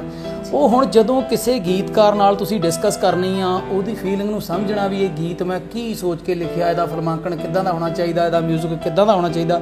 ਹਾਲਾਂਕਿ ਜਿਹੜੇ ਸਾਡੇ ਮਿਊਜ਼ਿਕ ਡਾਇਰੈਕਟਰ ਤਾਰੀ ਬੀਟ ਬ੍ਰੇਕਰ ਜੀ ਬਹੁਤ ਅੱਛੇ ਮੰਝੇ ਹੋਏ ਉਸਤਾਦ ਲੋਕ ਹੀ ਆ ਉਹ, ਤੇ ਪਰ ਫਿਰ ਵੀ ਇੱਕ ਫੀਲ ਨੂੰ ਤੇ ਉਹ ਜਦੋਂ ਆਪਸ ਵਿੱਚ ਰਾਬਤਾ ਹੁੰਦਾ, ਜਦੋਂ ਗੱਲਬਾਤ ਕਰਨੀ ਪੈਂਦੀ ਆ ਤੇ ਉਹ ਮੈਨੂੰ ਫਿਰ ਇਹਦੇ ਨਾਲ ਘੁਲਣਾ ਪੈਂਦਾ। ਮੈਨੂੰ ਸਵੇਰੇ ਉੱਠ ਕੇ ਮੈਂ ਰੂਟੀਨ ਦੇ ਵਿੱਚ ਰਿਆਜ਼ ਕਰ, ਤੁਸੀਂ ਇੱਕ ਗੱਲ ਕੀਤੀ ਸੀ ਵੀ ਅੱਜ ਕੱਲ੍ਹ ਦੇ ਕਿਉਂ ਨਹੀਂ ਕਰਦੇ, ਕਿਉਂਕਿ ਭਲਵਾਨੀ ਆ ਇਹ ਜਿਹੜੀ ਪੰਜਾਬੀ ਲੋਕ ਗਾਇਕੀ ਆ, ਕੜਕ ਗਾਣਾ ਆ, ਇਹ ਉੱਚਾ ਗਾਉਣਾ ਪੈਂਦਾ। ਉੱਚਾ ਗਾਉਣਾ ਆ ਤੇ ਤੁਹਾਨੂੰ ਤੁਹਾਡੀ ਛਾਤੀ ਵਿੱਚ ਵੀ ਨਹੀਂ ਰੇਸ਼ਾ ਚਾਹੀਦਾ, ਤੁਹਾਡੇ ਫੇਫੜੇ ਸੋਹਣੇ ਸਾਫ਼ ਸੁਥਰੇ ਚਾਹੀਦੇ। ਉਹ ਕਿੱਦਾਂ ਰਹਿਣਗੇ? ਇੱਕ ਤਾਂ ਤੁਸੀਂ ਹਮਿੰਗ ਕਰੋਗੇ, ਰਿਆਜ਼ ਕਰੋਗੇ, ਸਾਹ ਦੀ ਸਾਧਨਾ ਕਰੋਗੇ। ਦੂਜਾ ਤੁਸੀਂ ਸਰੀਰ ਨੂੰ ਜਾ ਕੇ ਗਰਾਊਂਡ ਵਿੱਚ ਜਾਂ ਜਿਮ ਜਾ ਕੇ ਜਾਂ ਕਿਤੇ ਪਹਿਲਾਂ ਤਾਂ ਆਪਣਾ ਹੁੰਦਾ ਸੀ ਪੱਠੇ ਕੁਤਰ ਲੈ, ਜਿਮ ਲੱਗ ਜਾਂਦਾ ਸੀ, ਇੰਨਾ ਜ਼ੋਰ ਲੱਗਦਾ ਸੀ ਬਾਹਾਂ ਦਾ, ਗੋਹਾ ਕੂੜਾ ਕਰ ਲਿਆ ਉਹਦੇ ਵਿੱਚ ਜ਼ੋਰ ਲੱਗਦਾ ਸੀ, ਡੰਗਰਾਂ ਨੂੰ ਕਦੇ ਚਾਰਨ ਚਲੇ ਗਏ, ਕਦੇ ਲੈ ਕੇ ਆ ਗਏ। ਪਹਿਲੀ ਗੱਲ ਤਾਂ ਆਪਾਂ ਜੇ ਬਾਹਰ ਨਾ ਜਾਵਾਂ ਮੈਂ ਗੱਲ ਤੋਂ, ਜਦੋਂ ਪਹਿਲੇ ਆਪਣੇ ਘਰ ਦੇ ਵਿੱਚ ਟੋਇਲਟਾਂ ਨਹੀਂ ਸੀ, ਬਾਹਰ 2-2 3-3 ਕਿਲੋਮੀਟਰ ਐਕਸਰਸਾਈਜ਼ ਪਤਾ ਨਹੀਂ ਲੱਗਦਾ ਸੀ, 3 ਕਿਲੋਮੀਟਰ ਬੰਦਾ ਗਿਆ 3 ਮੁੜਿਆ, ਐਕਸਰਸਾਈਜ਼ ਹੋ ਗਈ। ਤੇ ਹੁਣ ਆਪਾਂ ਨੂੰ ਸੁੱਖ ਸਹੂਲਤਾਂ ਹੋ ਗਈਆਂ ਜ਼ਿਆਦੀਆਂ, ਹੁਣ ਆਪਾਂ ਨੂੰ ਉਹਦੇ ਵਾਸਤੇ ਘਰੋਂ ਨਿਕਲਣਾ ਪੈਣਾ, ਜਾਂ ਘਰ 'ਚ ਵੀ ਕਈ ਬੰਦੇ ਮਿਹਨਤ ਕਰਦੇ ਹੋਣਗੇ। ਸੋ ਇਹ ਜਿਹੜੀ ਪੰਜਾਬੀ ਲੋਕ ਗਾਇਕੀ ਸਪੈਸ਼ਲ ਬਹੁਤ ਮਿਹਨਤ ਮੰਗਦੀ ਹੈ, ਹਰ ਤਰ੍ਹਾਂ ਦੀ ਮਿਹਨਤ ਮੰਗਦੀ ਹੈ, ਤੇ ਘਰਦਿਆਂ ਦਾ ਸਾਥ ਵੀ ਮੰਗਦੀ, ਜਿਹੜਾ ਮੈਨੂੰ ਹੈਗਾ ਜੀ। ਸਰ, ਜਿਸ ਤਰ੍ਹਾਂ ਦੀ ਤੁਸੀਂ ਗਾਇਕੀ ਅਪਣਾਈ ਹੈ, ਜਿਵੇਂ ਦੇ ਤੁਸੀਂ ਲੋਕ ਕਥਾਵਾਂ ਗਾ ਰਹੇ ਹੋ, ਤੇ ਇੱਥੇ ਮੈਂ ਪੁੱਛਣਾ ਚਾਹਾਂਗੀ ਕਿ ਤੁਸੀਂ ਜਿਨ੍ਹਾਂ ਤੋਂ ਇੰਸਪੀਰੇਸ਼ਨ ਲਈ, ਮਾਣਕ ਸਾਹਿਬ ਦਾ ਤੁਸੀਂ ਇੰਨਾ ਉਹਨਾਂ ਦਾ ਸਤਿਕਾਰ ਕਰਦੇ ਹੋ, ਤੁਸੀਂ ਇੰਨੀ ਉਹਨਾਂ ਦੀ ਜਿਹੜੇ ਗੀਤ ਆ ਉਹਨਾਂ ਨੂੰ ਗਾਇਆ ਹੈਗਾ, ਤੇ ਇੱਥੇ ਮੈਂ ਪੁੱਛਣਾ ਚਾਹਾਂਗੀ ਕਿ ਉਹਨਾਂ ਦੇ ਪਰਿਵਾਰ ਦੇ ਨਾਲ ਕਿਹੋ ਜਿਹਾ ਤੁਹਾਡਾ ਜਿਹੜਾ ਹੈਗਾ ਆ ਰਿਸ਼ਤਾ ਹੈਗਾ ਆ, ਸਾਡੇ ਦਰਸ਼ਕਾਂ ਨਾਲ ਥੋੜਾ ਵੀ ਸਾਂਝਾ ਕਰੋ, ਉਸ ਪਰਿਵਾਰ ਦੇ ਨਾਲ ਕਿਹੋ ਜਿਹਾ ਤੁਹਾਡਾ ਰਿਸ਼ਤਾ। ਦੇਖੋ ਜੀ, ਸਰਬਜੀਤ ਕੌਰ ਜੀ ਬੀਬੀ ਜੀ ਮੇਰੀ ਮਾਂ ਆ ਜੀ, ਉਹਨਾਂ ਦੇ ਦੋਨੇ ਹੱਥ ਮੇਰੇ ਸਿਰ ਦੇ ਉੱਤੇ ਹਮੇਸ਼ਾ ਹੀ। 10 ਦਿਨ ਪਹਿਲਾਂ ਵੀ ਅਸੀਂ ਜਾ ਕੇ ਆਏ ਹਾਂ, ਯੁੱਧਵੀਰ ਮਾਨਕ ਜੀ ਦੇ ਨਾਲ ਹਾਲ ਚਾਲ ਪੁੱਛਿਆ, ਗੱਲਾਂ ਬਾਤਾਂ ਸਾਂਝੀਆਂ। ਪਹਿਲਾਂ ਤਾਂ ਵਾਹਿਗੁਰੂ ਸੱਚੇ ਪਾਤਸ਼ਾਹ ਦਾ ਸ਼ੁਕਰਾਨਾ ਕਰਦਾ ਵੀ ਯੁੱਧਵੀਰ ਮਾਨਕ ਜੀ ਕਾਫੀ ਹੱਦ ਤੱਕ ਠੀਕ ਹੋ ਗਏ ਆ, ਅੱਛੀਆਂ ਗੱਲਾਂ ਕਰਦੇ ਆ, ਸੋਹਣਾ ਹੱਸਦੇ ਸਮਾਇਲ ਦਿੰਦੇ, ਗਾਣੇ ਵੱਲ ਨੂੰ ਵੀ ਤੁਰ ਪਏ ਆ। ਵਾਹਿਗੁਰੂ ਸੱਚੇ ਪਾਤਸ਼ਾਹ ਅੱਲਾ ਜਿੰਨੇ ਵੀ ਦੇਵੀ ਦੇਵਤੇ ਸੁਣਦੇ ਹੋਣ ਤੇ ਹੋਰ ਕਿਰਪਾ ਕਰਨ, ਕਿਤੇ ਇਕੱਠੇ ਦੋਨੇ ਭਰਾ ਟਰੈਕ ਗਾਈਏ। ਤੇ ਮੈਨੂੰ ਲੱਗਦਾ ਸ਼ਾਇਦ ਉਮਰ 'ਚ ਮੈਂ ਸਾਲ ਕਿ ਸ਼ਾਇਦ ਯੁੱਧਵੀਰ ਤੋਂ ਵੱਡਾ ਨਿਕਲਿਆ ਮੈਂ, ਤੇ ਪਰ ਮੈਂ ਸਤਿਕਾਰ ਕਰਦਾ, ਮੈਂ ਤਾਂ ਪੈਰੀਂ ਹੱਥ ਲਾਉਣਾ, ਕਿਉਂਕਿ ਉਸਤਾਦ ਜੀ ਦੀ ਉਹ ਕਹਿੰਦੇ ਹੁੰਦੇ ਔਲਾਦ ਆ, ਤੇ ਅਸੀਂ ਉਹਨਾਂ ਨੇ ਜੰਮਿਆ ਪਾਲਿਆ ਸਾਰਾ ਕੁਝ ਕੀਤਾ, ਸਾਨੂੰ ਚਲੋ ਉੱਥੇ ਤੱਕ ਮੌਕਾ ਨਹੀਂ ਮਿਲਿਆ, ਫੇਰ ਵੀ ਆਸ਼ੀਰਵਾਦ ਮਿਲਿਆ। ਤੇ ਬੀਬੀ ਜੀ ਬੇਟੀ ਸਿਮਰਜੋਤ ਕੌਰ ਦਾ ਵਿਆਹ ਕੀਤਾ ਸੀ, ਉਹਦੇ ਵਿੱਚ ਵੀ ਸ਼ਾਮਲ ਹੋਏ, ਤੇ ਘਰ ਵਿੱਚ ਵੀ ਹੋ ਕੇ ਜਾਂਦੇ ਆ, ਅਸੀਂ ਵੀ ਗੇੜਾ ਮਾਰਦੇ ਰਹਿੰਦੇ ਆ। ਤੁਸੀਂ ਆਪੇ ਸੋਚ ਸਕਦੇ ਆ ਵੀ ਜੇ ਫੰਕਸ਼ਨਾਂ ਦੇ ਵਿੱਚ ਬੀਬੀ ਜੀ ਆਉਂਦੇ ਜਾਂਦੇ ਆ ਤਾਂ ਫਿਰ ਗਾਂ ਤਾਂ ਦੱਸਣ ਦੀ ਲੋੜ ਹੀ ਨਹੀਂ ਕਿ ਉਹ ਸਾਨੂੰ ਬਹੁਤ ਪਿਆਰ ਕਰਦੇ ਆ। ਤੇ ਇੱਕ ਜਿਹੜੀ ਵੱਡੀ ਗੱਲ ਆ, ਸੁਖਪ੍ਰੀਤ ਬੱਲ ਮੇਰਾ ਪੁੱਤ, ਮੇਰਾ ਇਕਲੌਤਾ ਸ਼ਾਗਿਰਦ ਜਿਹੜਾ ਆ, ਰਸਮੀ ਪਿਆ ਸੀ। ਮੈਂ ਬੜਾ ਵੱਡਾ ਤਾਂ ਉਸਤਾਦ ਹੈ ਨਹੀਂ, ਇੱਕ ਮੁੰਡਾ ਉਹ, ਪਰ ਉਹਦੇ ਮਾਪੇ ਲੈ ਕੇ ਆ ਗਏ, ਕਹਿੰਦੇ ਮੀਤ ਅਸੀਂ ਨਹੀਂ ਕਲਾਸੀਕਲ ਵਾਲੇ ਕੋਲ ਜਾਣਾ, ਉਹਨੇ ਕਹਿੰਦੇ ਚੱਕਰੀ 'ਚ ਪਾ ਲੈਣਾ, ਇਹਨੂੰ ਆਉਣਾ ਨਹੀਂਗਾ ਮੁੰਡੇ ਨੂੰ, ਤੂੰ ਇਹਨੂੰ ਜਿੱਦਾਂ ਸਿਖਾਉਣਾ ਸਿਖਾ ਦੇ। ਤੇ ਉਹ ਅਮਰੀਕਾ ਦੇ ਵਿੱਚ ਇਸ ਵੇਲੇ ਤੇ ਕੰਪਨੀ ਵੀ ਨਵੀਂ ਜਲਦੀ ਲਾਂਚ ਕਰ ਰਿਹਾ, ਤੇ ਅਸੀਂ ਕੁਲਦੀਪ ਮਾਨਕ ਸਾਹਿਬ ਜੀ ਦੇ ਪੁਰਾਣੇ ਗਾਏ ਹੋਏ ਗੀਤ ਦੇਵ ਸਾਹਿਬ ਨੇ ਸਾਨੂੰ ਆਸ਼ੀਰਵਾਦ ਦੇ ਦਿੱਤਾ, ਲਿਖ ਕੇ ਵੀ ਦੇ ਦਿੱਤਾ। ਬੀਬੀ ਜੀ ਨੇ ਕਹਿ ਦਿੱਤਾ, ਸਰਬਜੀਤ ਕੌਰ ਮਾਨਕ ਜੀ ਨੇ ਵੀ ਮਾਨਕ ਸਾਹਿਬ ਦਾ ਗਾਇਆ ਹੋਇਆ ਜਿਹੜਾ ਮਰਜ਼ੀ ਗੀਤ ਰਿਕਾਰਡ ਕਰਾ ਦੇ, ਅਸੀਂ ਤੇਰੇ ਨਾਲ ਆ, ਲਿਖਣ ਲਿਖਾਉਣ ਦੀ ਲੋੜ ਨਹੀਂ, ਜੇ ਪੁੱਤ ਗੂਠਾ ਲਾਉਣਾ ਲਿਖਣਾ, ਜੋ ਲਿਖਾਉਣਾ ਲਿਖਾ ਲਾ। ਮੈਂ ਕਿਹਾ ਨਹੀਂ ਬੀਬੀ ਜੀ, ਤੁਸੀਂ ਕਹਿਤਾ ਤੇ ਸਾਨੂੰ ਸਾਰਾ ਕੁਝ ਮਨਜ਼ੂਰ ਆ। ਉਹ ਖੱਬੇ ਸੱਜੇ ਵਾਲੇ ਗਾਈ ਜਾਂਦੇ, ਜਿਹੜੇ ਉੱਥੇ ਵੜਦੇ ਨਹੀਂ ਹੈਗੇ, ਤੇ ਸਾਰੇ ਅਜੇ ਤੱਕ ਸਮਰਪਿਤ ਹੀ ਉਹਨਾਂ ਨੂੰ ਹੋਏ ਸ਼ੁਰੂ ਤੋਂ, ਗਾ ਹੀ ਉਹਨਾਂ ਨੂੰ ਰਹੇ ਆ। ਬਹੁਤ ਪਿਆਰ ਆ ਜੀ ਬੀਬੀ ਜੀ ਉਹਨਾਂ ਦਾ, ਬੜੀ ਕਿਰਪਾ ਆ। ਬਸ ਸ਼ਾਇਦ ਕੱਲ ਪਰਸੋਂ ਨੂੰ ਫੇਰ ਗੇੜਾ ਲੱਗ ਜਾਊ ਉਹਨਾਂ ਦਾ। ਬਹੁਤ ਵਧੀਆ, ਬਹੁਤ ਵਧੀਆ। ਤੇ ਸਰ, ਇੱਥੇ ਮੈਂ ਇਹ ਵੀ ਪੁੱਛਣਾ ਚਾਹਾਂਗੀ ਕਿ ਤੁਸੀਂ ਲੱਖਾਂ ਹੀ ਸਟੇਜਿਸ ਕਰ ਚੁੱਕੇ ਹੋ, ਪੰਜਾਬ ਦੇ ਨਾਲ ਨਾਲ ਤੁਸੀਂ ਬਾਹਰਲੇ ਦੇਸ਼ਾਂ ਦੇ ਵਿੱਚ ਵੀ ਆਪਣੀ ਗਾਇਕੀ ਦਾ ਹੁਨਰ ਦਿਖਾਇਆ ਜੀ। ਤੇ ਇੱਥੇ ਮੈਂ ਪੁੱਛਣਾ ਚਾਹਾਂਗੀ ਕਿ ਤੁਹਾਡੀ ਗਾਇਕੀ ਨੂੰ ਲੈ ਕੇ ਲੋਕਾਂ ਦਾ ਨਜ਼ਰੀਆ ਕਿਹੋ ਜਿਹਾ ਰਹਿੰਦਾ ਹੈ? ਜਦੋਂ ਤੁਸੀਂ ਲੋਕ ਗੀਤ ਗਾਉਂਦੇ ਹੋ ਸਟੇਜਿਸ ਤੇ ਚੜ੍ਹ ਕੇ, ਤਾਂ ਲੋਕੀ ਤੁਹਾਨੂੰ ਅਕਸਰ ਹੀ ਕੁਛ ਨਾ ਕੁਛ ਕਹਿੰਦੇ ਹੋਣਗੇ, ਤੁਹਾਨੂੰ ਹੱਲਾਸ਼ੇਰੀ ਦਿੰਦੇ ਹੋਣਗੇ, ਤੇ ਕੋਈ ਅਜਿਹੀ ਘਟਨਾ ਤੁਹਾਡੇ ਨਾਲ ਵਾਪਰੀ ਹੋਵੇ ਜਿਹੜੀ ਤੁਸੀਂ ਸਾਡੇ ਨਾਲ ਸਾਂਝੀ ਕਰਨਾ ਚਾਹੋ? ਬਿਲਕੁਲ ਜੀ, ਸਟੇਜਾਂ ਦੇ ਉੱਤੇ ਬਹੁਤ ਪਿਆਰ, ਪੈਸਾ, ਆਸ਼ੀਰਵਾਦ, ਬੁਕਿੰਗ। ਕਰੋਨਾ ਵਾਇਰਸ ਤੋਂ ਪਹਿਲਾਂ ਦੀ ਗੱਲ ਕਰਦਾ ਪਿਆ ਸਾਰੀ, ਪੂਰੇ ਲਗਭਗ ਪੰਜਾਬ ਦੇ ਵਿੱਚ ਲੋਕਾਂ ਨੇ ਕੋਸ਼ਿਸ਼ ਕਰਕੇ ਪ੍ਰੋਗਰਾਮ ਕਰਾਏ ਸਪੈਸ਼ਲ। ਜੇ ਨਹੀਂ ਵੀ ਜਾਣੀ ਕਿ ਕੋਈ ਫੰਕਸ਼ਨ ਸੀਗਾ ਤਾਂ ਵੀ ਪਿੰਡ 'ਚ ਕੋਈ ਸਾਂਝਾ ਪ੍ਰੋਗਰਾਮ ਰੱਖ ਕੇ ਵੀ ਪ੍ਰੋਗਰਾਮ ਕਰਾਏ ਗਏ ਕਿ ਮੀਤ ਨੂੰ ਸੁਣਨਾ ਆ। ਅਸਲ ਵਿੱਚ ਮੀਤ ਨੂੰ ਨਹੀਂ ਸੁਣਦੇ, ਉਹ ਮੀਤ ਵਿੱਚ ਜਿਹੜੇ ਉਸਤਾਦ ਜੀ ਬੜੇ ਹੋਏ, ਕੁਲਦੀਪ ਮਾਨਕ ਸਾਹਿਬ ਦਾ ਆਸ਼ੀਰਵਾਦ ਆ, ਉਹਨੂੰ ਦੇਖਣ ਸੁਣਨ ਵਾਸਤੇ ਇਕੱਠ ਵੀ ਹੁੰਦਾ। ਪਾਕਿਸਤਾਨ ਤੋਂ ਫੋਨ ਆਉਂਦੇ ਆ, ਉੱਥੋਂ ਬੜਾ ਆਪਣੇ ਮੇਰਾ ਖਿਆਲ ਚੱਲਦਾ ਆ ਉੱਥੇ ਡੀਡੀ ਪੰਜਾਬੀ, ਜਦੋਂ ਦਿਲ ਦੀਆਂ ਗੱਲਾਂ ਪ੍ਰੋਗਰਾਮ ਜਾਂ ਧੜਕਣ ਪੰਜਾਬ ਦੀ ਮੇਰੇ ਪ੍ਰੋਗਰਾਮ ਕਾਫੀ ਆਉਂਦੇ ਸੀ, ਉੱਥੋਂ ਮੈਨੂੰ ਬਹੁਤ ਸਾਰੀਆਂ ਕਾਲਾਂ, ਬਹੁਤ ਸਾਰੇ ਆਸ਼ੀਰਵਾਦ। ਤੇ ਉਹ ਕਹਿੰਦੇ ਸੀ ਭਾਈ ਜਾਨ ਕਿਤੇ ਇੱਧਰ ਵੀ ਗੇੜਾ ਮਾਰੋ, ਕਿਤੇ ਸਬੱਬ ਬਣੇ। ਤੇ ਮੈਂ ਕਿਹਾ ਵੀ ਗੇੜਾ ਤਾਂ ਮਾਰ ਲਿਆ, ਅਮਰੀਕਾ ਵਾਲਿਆਂ ਨਹੀਂ ਮੁੜ ਕੇ ਵੜਨ ਦੇਣਾ, ਅਜੇ ਅਮਰੀਕਾ ਅਧੂਰਾ, USA ਨਹੀਂ ਮੈਂ ਗਿਆ, ਕੈਨੇਡਾ ਰਹਿੰਦਾ, ਤੇ ਇੰਗਲੈਂਡ ਦੇ ਵੀ 3 ਗੇੜੇ ਕੱਢਿਆ। ਉੱਥੇ ਮੋਤਾ ਸਿੰਘ ਸਰਾਏ ਸਾਹਿਬ, ਸਾਡੇ ਰਣਦੀਪ ਸਿੰਘ ਸੇਖੋਂ ਜੀ, ਗੁਰਮੇਲ ਚੰਦੀ ਜੀ, ਸਾਡੇ ਅਜੈਬ ਸਿੰਘ ਗਰਚਾ ਜੀ, ਬਲਵਿੰਦਰ ਚਾਹਲ ਸਾਹਿਬ। ਟਿਕਟ ਸ਼ੋਅ ਹੋਇਆ ਇੱਕ, ਮੈਂ ਉੱਥੇ ਦੀ ਤੁਹਾਨੂੰ ਗੱਲ ਦੱਸਦਾ। ਟਿਕਟ ਸ਼ੋਅ ਦੇ ਵਿੱਚ 500 ਬੰਦੇ ਨੇ ਟਿਕਟ ਖਰੀਦੀ, ਕੱਲਾ ਇੱਕ ਮੈਂ ਗਾਉਣ ਵਾਲਾ, ਰਾਹੁਲ ਲਹਿਰੀ ਸਾਹਿਬ ਨਾਲ ਸਟੇਜ ਸੈਕਟਰੀ, ਇੱਕ ਲੜਕੀ ਸੀਗੀ ਉੱਥੇ ਦੀ ਰੰਧਾਵਾ ਜੀ, ਉਹ ਸਟੇਜ ਸੈਕਟਰੀ ਸੀਗੇ ਉੱਥੇ ਨਾਲ। ਤੇ ਉੱਥੇ ਉਹਨਾਂ ਨੇ ਸਟੇਜ 'ਤੇ ਇਹ ਗੱਲ ਬੋਲੀ ਸੀ ਵੀ ਜੇ ਇੰਗਲੈਂਡ ਦੇ ਵਿੱਚ ਸ਼ੋਅ ਕਰਾਉਣਾ ਹੋਵੇ, ਜੇ ਤਾਂ ਤੁਸੀਂ ਹੁਣ ਵੱਡੇ ਨਾਂ ਦੀ ਗੱਲ ਕਰਦੇ ਆ, ਗੁਰਦਾਸ ਮਾਨ ਸਾਹਿਬ ਹੋ ਗਏ, ਹੋਰ ਦਿਲਜੀਤ ਹੋ ਗਿਆ, ਜਿਹੜੇ ਬਹੁਤ ਪਾਪੂਲਰ ਹੋਏ, ਜਿਨ੍ਹਾਂ ਦੇ ਵੱਡੇ ਵੱਡੇ ਟਰੈਕ, ਵੱਡੇ ਵੱਡੇ ਵੀਡੀਓ ਆਏ ਹੋਏ ਆ, ਤੇ ਉਹਨਾਂ ਨੂੰ ਤਾਂ ਲੱਖਾਂ ਲੋਕ ਦੇਖਣ ਜਾਂਦੇ ਉੱਥੇ। ਪਰ ਜੇ ਤੁਸੀਂ ਪੰਜਾਬੀ ਲੋਕ ਗਾਇਕ ਕਹਿ ਲਓ ਜਾਂ ਆਮ ਗਾਇਕ ਕਹਿ ਲਓ ਜਾਂ ਜਿਹੜੇ ਬਹੁਤ ਜ਼ਿਆਦਾ ਮਸ਼ਹੂਰ ਨਹੀਂ ਹੈਗੇ, ਉਹ ਵੀ ਜੇ 500 ਟਿਕਟ ਕਰਨੀ ਹੋਵੇ ਤਾਂ 4-5 ਗਾਉਣ ਵਾਲੇ ਤੇ 2-3 ਗਾਉਣ ਵਾਲੀਆਂ ਲਿਜਾਣੀਆਂ ਪੈਂਦੀਆਂ, ਫੇਰ ਜਾ ਕੇ 500 ਬੰਦਾ ਟਿਕਟ ਖਰੀਦਦਾ। ਮੈਨੂੰ ਬੜੀ ਖੁਸ਼ੀ ਤੇ ਮਾਣ ਵਾਲੀ ਗੱਲ, ਮਾਣ ਮਹਿਸੂਸ ਹੋ ਰਿਹਾ ਗੱਲ ਕਰਦਿਆਂ ਕਿ 500 ਬੰਦੇ ਨੇ ਟਿਕਟ। ਇੱਕ ਹੋਰ ਗੱਲ, 1300 ਪਾਉਂਡ ਸਟੇਜ ਦੇ ਉੱਤੇ ਸਾਨੂੰ ਇਨਾਮ ਹੋਇਆ। ਇਹ ਵੀ ਗੱਲ ਉਹਨਾਂ ਨੇ ਕਹੀ ਵੀ ਟਿਕਟ ਸ਼ੋਅ ਜਦੋਂ ਬੰਦਾ 20 ਪਾਉਂਡ ਲੈ ਕੇ ਜਦੋਂ ਬਹਿ ਜਾਂਦਾ ਟਿਕਟ ਲੈ ਕੇ, ਉਸ ਤੋਂ ਬਾਅਦ ਫਿਰ ਉਹ ਪੈਸਾ ਨਹੀਂ ਦਿੰਦਾ, ਪੈਨੀ ਨਹੀਂ ਦਿੰਦਾ। ਪੈਨੀ ਜਿੱਦਾਂ ਆਪਣੇ ਪੰਜੀ ਢੇਲੀ ਚਵਾਨੀ ਨੂੰ ਛੋਟੇ ਪੈਸਿਆਂ ਨੂੰ ਆਈ ਥਿੰਕ ਕਹਿੰਦੇ ਹੋਣੇ, ਤੇ ਪਰ ਤੂੰ ਤਾਂ ਕਹਿੰਦਾ ਯਾਰ ਕਰਮਾਂ ਵਾਲਾ, ਤੈਨੂੰ ਸਟੇਜ ਦੇ ਉੱਤੇ ਵੀ ਪੈਸੇ ਇੰਨਾ ਮਾਣ ਤਾਣ ਹੋਇਆ।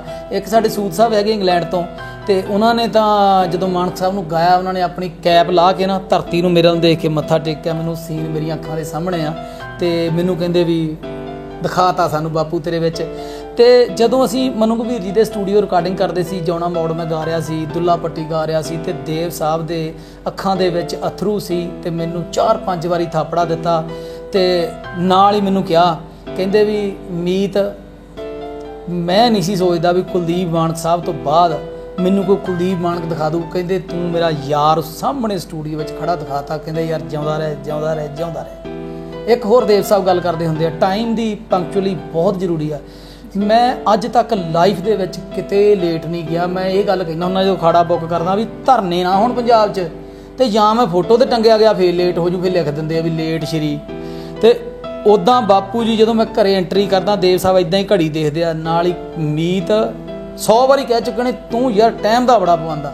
ਮੈਂ ਕਿਹਾ ਬਾਪੂ ਜੀ ਮੈਨੂੰ 1 ਮਿੰਟ ਦੀ ਦੇਰੀ, ਐਕਸੀਡੈਂਟ ਦੇਖੋ ਕਿੰਨਾ ਟਾਈਮ ਲੱਗਦਾ। ਅੱਖ 'ਚ ਭਗਦੇ ਆ, ਤੁਸੀਂ ਗੱਡੀ ਚਲਾਉਂਦੇ ਹੋ, ਤੁਹਾਨੂੰ ਕਾਲ ਆਉਂਦੀ, ਤੁਸੀਂ ਚੱਕਣ ਲੱਗਦੇ ਆ, ਟੱਕ ਉੱਠਾ ਐਕਸੀਡੈਂਟ ਹੋ ਗਿਆ।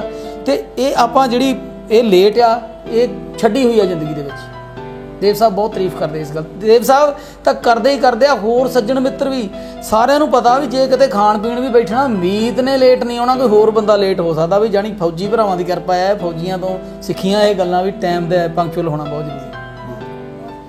ਗੁਰਮੀਤ ਜੀ, ਹੁਣ ਮੈਂ ਥੋੜਾ ਜਿਹਾ ਤੁਹਾਨੂੰ ਇੱਥੇ ਗੱਲਾਂ ਬਾਤਾਂ ਦੇ ਸਿਲਸਿਲੇ ਦੇ ਵਿੱਚ ਰੋਕਣਾ ਚਾਹਾਂਗੀ, ਤੇ ਮੈਂ ਚਾਹਾਂਗੀ ਕਿ ਅਸੀਂ ਤੁਹਾਡੇ ਕੋਲੋਂ ਕੁਝ ਹੋਰ ਸੁਣ ਲਈਏ। ਇੱਕ ਤੁਹਾਡਾ ਬਹੁਤ ਹੀ ਗਾਣਾ ਜਿਹੜਾ ਮਸ਼ਹੂਰ ਹੋਇਆ ਸੀਗਾ, ਉਹਦੇ ਵਿੱਚ ਤੁਸੀਂ ਗੱਲ ਕੀਤੀ ਸੀ ਬੁਰੀ ਹੁੰਦੀ ਹੈ, ਤੇ ਆਪਾਂ ਚਾਹਾਂਗੇ ਕਿ ਤੁਸੀਂ ਥੋੜਾ ਦੱਸੋ ਕਿ ਕਿਹੜੀ ਕਿਹੜੀ ਚੀਜ਼ ਬੁਰੀ ਹੁੰਦੀ ਹੈ। ਅਸੀਂ ਤੁਹਾਡੇ ਕੋਲੋਂ ਅੱਜ ਸੁਣਨਾ ਚਾਹਾਂਗੇ, ਕਿਉਂਕਿ ਅੱਜ ਸਾਡਾ ਸੁਭਾਗ ਹੈ ਕਿ ਸਾਡੇ ਨਾਲ ਅਜਿਹੇ ਕਲਾਕਾਰ ਮੌਜੂਦ ਨੇ ਜਿਹੜੇ ਸੱਚਾਈ ਗਾਉਂਦੇ ਨੇ ਤੇ ਸੱਚਾਈ ਹੀ ਹਮੇਸ਼ਾ ਸਾਹਮਣੇ ਲੈ ਕੇ ਆਉਂਦੇ ਨੇ। ਤੇ ਇੱਥੇ ਮੈਂ ਸਰ ਤੁਹਾਨੂੰ ਬੇਨਤੀ ਕਰਾਂਗੀ ਕਿ ਇੱਕ ਵਾਰ ਜ਼ਰੂਰ ਉਹ ਗਾਣਾ ਜ਼ਰੂਰ ਜੀ। ਬਾਪੂ ਦੇਵ ਤਰੀਕਿਆਂ ਵਾਲਾ ਜਿਹਦਾ ਲਿਖਿਆ ਹੈ, ਤੇ ਸਾਡੀ ਟੇਪ ਦਾ ਟਾਈਟਲ ਗੀਤ ਹੈ ਬੁਰੀ ਹੁੰਦੀ ਹੈ ਜੱਟਾ। ਵੈਸੇ ਬੁਰੀ ਹਰਲੀਨ ਜੀ ਹੋਈ ਬੜੀ ਆ ਕਰੋਨਾ ਵਾਇਰਸ ਵਿੱਚ ਜੀ, ਕਿਉਂਕਿ ਵਿਹਲੇ ਸੀ ਸਾਰੇ, ਫਿਰ ਸੁੱਖ ਨਾਲ ਬੰਦਿਆਂ ਨਾਲ ਤਾਂ ਬਹੁਤੀ ਹੋਈ ਕਿਉਂਕਿ ਮਾੜਾ ਮੋਟਾ ਘਰੋਂ ਚਲੇ ਜਾਂਦੇ ਸੀ, ਸੁੱਖ ਸ਼ਾਂਤੀ ਰਹਿੰਦੀ ਸੀ। ਹੁਣ ਨਾ ਬੰਦੇ ਨੇ ਘਰੋਂ ਨਿਕਲਣਾ, ਨਾ ਜਨਾਨੀ ਨੇ ਘਰੋਂ ਜਾਣਾ, ਫਿਰ ਆਪਸ ਵਿੱਚ ਐਸੀ ਬੁਰੀ ਕਰਦੇ ਸੀ। ਬੱਚੇ ਵੀ ਦੇਖਦੇ ਹੋਣੇ ਵੀ ਬਈ ਬਹੁਤ ਬੁਰੀ ਹੋਣ ਡਈ ਆ, ਪਾਪਾ ਨਾਲ ਖਾਸ ਕਰਕੇ। ਹੋ ਬੁਰੀ ਹੁੰਦੀ ਆ ਉਹ ਜੱਟਾ, ਬੁਰੀ ਹੁੰਦੀ ਆ, ਬੁਰੀ ਹੁੰਦੀ ਆ ਉਹ ਜੱਟਾ, ਬੁਰੀ ਹੁੰਦੀ ਆ। ਖਰੇ ਕਰ ਨੀਕ ਪੱਤ, ਲੋਕੋ ਮਾਰੀ ਜਾਣੀ ਮੱਤ, ਬੈਲੀ ਬਣ ਚੁੱਕੀ ਅੱਤ, ਬੁੱਢੇ ਵਾਰੇ ਟੁੱਟੀ ਲੱਤ। ਬੁਰੀ ਹੁੰਦੀ ਆ ਉਹ ਜੱਟਾ, ਬੁਰੀ ਹੁੰਦੀ ਆ। ਹੋ ਜੁਗਨੀ ਦੀ ਅੱਖ ਤਿੱਖੀ ਛੁਰੀ ਹੁੰਦੀ ਆ, ਬੁਰੀ ਹੁੰਦੀ ਆ ਉਹ ਜੱਟਾ, ਬੁਰੀ ਹੁੰਦੀ ਆ। ਹੋ ਅਮਲੀ ਦੀ ਫੀਮ ਜਦੋਂ ਖੁਰੀ ਹੁੰਦੀ ਆ, ਉਹ ਜੱਟਾ ਬੁਰੀ ਹੁੰਦੀ ਆ।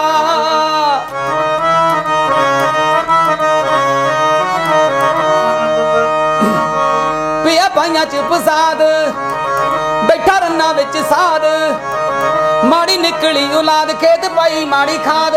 ਬੁਰੀ ਹੁੰਦੀ ਆ ਉਹ ਜੱਟਾ, ਬੁਰੀ ਹੁੰਦੀ ਆ, ਬੁਰੀ ਹੁੰਦੀ ਆ ਉਹ ਜੱਟਾ, ਬੁਰੀ ਹੁੰਦੀ ਆ। ਉਹ ਜੁਗਨੀ ਦੀ ਅੱਖ ਤਿੱਖੀ ਛੁਰੀ ਹੁੰਦੀ ਆ, ਬੁਰੀ ਹੁੰਦੀ ਆ ਉਹ ਜੱਟਾ, ਬੁਰੀ ਹੁੰਦੀ ਆ। ਓਏ ਅਮਲੀ ਦੀ ਫੀਮ ਜਦੋਂ ਖੁਰੀ ਹੁੰਦੀ ਆ, ਉਹ ਜੱਟਾ ਬੁਰੀ ਹੁੰਦੀ ਆ। ਅਸੀਂ ਸ਼ੁਕਰਗੁਜ਼ਾਰ ਹਾਂ ਕਿ ਅਸੀਂ ਜਿਵੇਂ ਦੀ ਡਿਮਾਂਡ ਤੁਹਾਡੇ ਸਾਹਮਣੇ ਰੱਖ ਰਹੇ ਹਾਂ ਤੇ ਤੁਸੀਂ ਉਵੇਂ ਮੰਨੀ ਜਾ ਰਹੇ ਹੋ। ਤੇ ਇੱਕ ਕਲਾਕਾਰ ਦਾ ਇਹ ਬੜਾ ਵਧੀਆ ਜਿਹੜਾ ਅਸੀਂ ਗੁਣ ਸਮਝ ਸਕਦੇ ਹਾਂ, ਕਿਉਂਕਿ ਅੱਜ ਕੱਲ੍ਹ ਦੇ ਕਲਾਕਾਰ ਤੇ ਸ਼ਾਇਦ ਗੱਲ ਕਰਨ 'ਚ ਵੀ ਕੰਨੀ ਕਤਰਾਉਂਦੇ ਨੇ। ਤੇ ਇੱਥੇ ਸਾਡੇ ਨਾਲ ਬੈਠੇ ਹੋਏ ਨੇ ਜਿਨ੍ਹਾਂ ਨੇ ਕਾਫੀ ਸਮਾਂ ਸਾਡੇ ਨਾਲ ਅੱਜ ਗੁਜ਼ਾਰਿਆ ਹੈ, ਤੇ ਅੱਗੇ ਵੀ ਅਸੀਂ ਸਰ ਨਾਲ ਹੋਰ ਗੱਲਾਂ ਕਰਦੇ ਜਾਵਾਂਗੇ। ਤੇ ਸਰ ਮੈਂ ਇੱਥੇ ਪੁੱਛਣਾ ਚਾਹਾਂਗੀ ਕਿ ਅੱਜ ਕੱਲ੍ਹ ਦੀ ਜੋ ਗਾਇਕੀ ਹੈ ਉਹਦੇ ਵਿੱਚ ਬੜਾ ਲੱਚਰਪੁਣਾ ਹੈ, ਨੰਗੇਜ਼ਪੁਣਾ ਦਿਖਾ ਰਹੇ ਨੇ, ਹਥਿਆਰਾਂ ਦੀ ਵਰਤੋਂ ਕਰ ਰਹੇ ਨੇ, ਤੇ ਜਿਹੜੀ ਸਾਡੀ ਨੌਜਵਾਨ ਪੀੜ੍ਹੀ ਹੈ ਬੜੀ ਛੇਤੀ ਉਸ ਚੀਜ਼ ਨੂੰ ਅਪਣਾ ਰਹੀ ਹੈ, ਤੇ ਸ਼ਾਇਦ ਉਹ ਅਸਲ ਜ਼ਿੰਦਗੀ ਵਿੱਚ ਵੀ ਉੱਦਾਂ ਹੀ ਕਰ ਰਹੀ ਹੈ। ਭਾਵੇਂ ਇਸ ਗਾਣਿਆਂ ਦੇ ਵਿੱਚ, ਇੱਕ ਸ਼ੂਟ ਦੇ ਵਿੱਚ ਉਹ ਪੈਸਾ ਲੈ ਕੇ ਉਸ ਚੀਜ਼ਾਂ ਦਿਖਾ ਰਹੇ ਨੇ, ਪਰ ਅੱਜ ਕੱਲ੍ਹ ਦੇ ਜੋ ਨੌਜਵਾਨ ਨੇ ਉਹ ਸੱਚੀ ਇਸ ਚੀਜ਼ ਨੂੰ ਅਪਣਾ ਰਹੇ ਨੇ। ਇਸ ਬਾਰੇ ਤੁਹਾਡਾ ਕੀ ਖਿਆਲ ਹੈ ਜੋ ਅੱਜ ਕੱਲ੍ਹ ਦੀ ਗਾਇਕੀ ਚੱਲ ਰਹੀ ਹੈ? ਇਹ ਹਰਲੀਨ ਜੀ ਲੰਮਾ ਸਮਾਂ ਤਾਂ ਚੱਲਣੀ ਨਹੀਂ ਇਹ, ਕਿਉਂਕਿ ਇਤਿਹਾਸ ਦੇ ਪੰਨਿਆਂ ਤੇ ਨਾਂ ਤਾਂ ਲਿਖ ਨਹੀਂ ਹੋਣੇ ਕਿ ਫਲਾਣੇ ਨੇ ਗਾਇਆ ਸੀ ਬੰਦਾ ਬੁੰਦਾ ਮਾਰਨਾ ਤੇ ਦੱਸ। ਅਸਲ ਵਿੱਚ ਮੈਂ ਅਕਸਰ ਹੀ ਕਹਿੰਦਾ ਹੁੰਦਾ ਵੀ ਜਦੋਂ ਵੀ ਕੋਈ ਕਿਸੇ ਦਾ ਕਤਲ ਕਰਦਾ ਜਾਂ ਕਿਸੇ ਨੂੰ ਮਾਰ ਦਿੰਦਾ, ਉਹ ਤਾਂ ਮਰ ਗਿਆ ਤੇ ਜਿਹੜੇ ਉਹਦੇ ਨਾਲ ਗਾਂ ਮਾਪੇ ਵੀ ਮਰ ਜਾਂਦੇ ਆ, ਤੇ ਜਿਹਨੇ ਮਾਰਿਆ ਹੁੰਦਾ ਵਾ ਉਹ ਵੀ ਜੇਲ੍ਹ ਚਲੇ ਜਾਂਦਾ, ਤੇ ਫਿਰ ਉਹਦੇ ਮਾਪੇ ਪਿੱਛੇ ਕੀ ਭੁਗਤਦੇ ਹੋਣਗੇ। ਅਸਲ ਵਿੱਚ ਤਾਂ ਮੈਂ ਜ਼ਿਆਦਾ ਨਹੀਂ ਕਹਿਣਾ ਚਾਹੂੰਗਾ, ਮੈਂ ਤਾਂ ਬੇਨਤੀ ਕਰਨੀ ਚਾਹੂੰਗਾ ਪੰਜਾਬ ਦੇ ਜਵਾਨੋ, ਦੇਖੋ ਫੌਜੀ ਵੀਰ ਸਰਹੱਦਾਂ ਦੇ ਲੜ ਮਰਦੇ ਆ, ਕਿੱਡੀ ਵੱਡੀ ਗੱਲ ਆ ਨਾ। ਦੇਸ਼ ਦੀ ਰਾਖੀ ਕਰਦੇ ਆ, ਸਾਡੇ ਪਾਇਲਟ ਕਿੱਦਾਂ ਦੀ ਜੌਬ ਕਰਦੇ ਆ ਔਰ ਚੰਗੀਆਂ ਚੰਗੀਆਂ ਨੌਕਰੀਆਂ ਕਰਦੇ। ਇੱਕ ਅਸੀਂ ਫਰੰਟ ਲਾਈਨ ਗੀਤ ਵੀ ਉਹ ਮੈਂ ਤੁਹਾਨੂੰ ਸੁਣਾਉਣਾ, ਉਹਦੇ ਵਿੱਚ ਵੀ ਅਸੀਂ ਫੌਜੀ ਵੀਰਾਂ ਦੀ ਵੀ ਗੱਲ ਕੀਤੀ ਸੀ। ਫਰੰਟ ਲਾਈਨਰ ਜਿਹੜੇ ਸੀਗੇ ਜਿਨ੍ਹਾਂ ਨੇ ਕਰੋਨਾ ਵਾਇਰਸ ਵਿੱਚ ਮੂਹਰੇ ਹੋ ਕੇ ਲੜਾਈ ਲੜੀ, ਡਾਕਟਰਾਂ ਨੇ, ਨਰਸਾਂ ਨੇ, ਸਫਾਈ ਕਰਮਚਾਰੀਆਂ ਨੇ, ਐਂਬੂਲੈਂਸਾਂ ਵਾਲਿਆਂ ਨੇ, ਟੈਕਸੀ ਵਾਲੇ ਵੀਰਾਂ ਨੇ। ਚਲੋ ਜਿਹੜੀ ਪੰਜਾਬ ਪੁਲਿਸ ਚੰਗਾ ਕੰਮ ਕਰਦੀ ਰਹੀ ਆ ਉਹਦੀ ਵੀ ਤਾਰੀਫ ਬਣਦੀ ਆ, ਉਹ ਵੀ ਵਿੱਚ ਉਹਦੇ ਕੀਤੀ ਆ।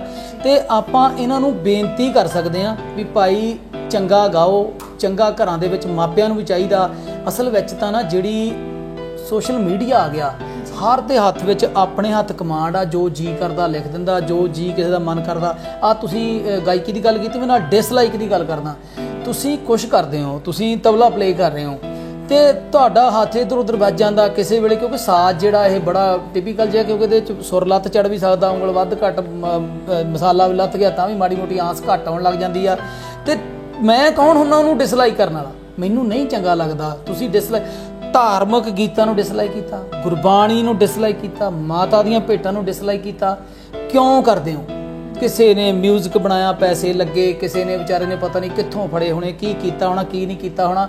ਇਹ ਤੋਂ ਵੀ ਮੈਨੂੰ ਲੱਗਦਾ ਪਰਹੇਜ਼ ਕਰਨਾ ਚਾਹੀਦਾ। ਬਾਕੀ ਬਾਪੂ ਜੀ ਕਹਿੰਦੇ ਹੁੰਦੇ ਦੇਵ ਤਰੀਕਿਆਂ ਵਾਲਾ ਜੀ, ਮੱਛੀ ਪੱਥਰ ਚੱਟ ਕੇ ਮੁੜਦੀ ਆ, ਮੁੜ ਆਉਂਦੇ ਆ। ਹੁਣ 295 ਵੀ ਆਇਆ ਆ, ਪਹਿਲਾਂ ਕਾਫੀ ਸਾਰੇ ਉਹਨੇ ਮਾਈ ਭਾਗੋ ਨੂੰ ਵੀ ਬਹੁਤ ਮਾੜਾ ਚੰਗਾ ਅੱਜ ਦੀ ਨਗੇਜਪੰਥੀ ਨਾਰੀ ਦੇ ਨਾਲ ਤੁਲਨਾ ਕੀਤੀ, ਉਹਦੀ ਬਾਅਦ 'ਚ ਰੌਲਾ ਜਿਹਾ ਵੀ ਪਿਆ ਸੀਗਾ। ਫਿਰ ਉਹ ਰਫਲਾਂ ਰੁਫਲਾਂ ਵਾਲਾ ਵੀ ਗਾਣਾ ਜਿਹਾ ਕੱਢਿਆ ਸੀ, ਉਸ 'ਤੇ ਪਰਚਾ ਪੁਰਚਾ ਰੌਲਾ ਰੁਪਾ ਉਹਦਾ ਵੀ ਕਾਫੀ ਪਿਆ ਸੀਗਾ।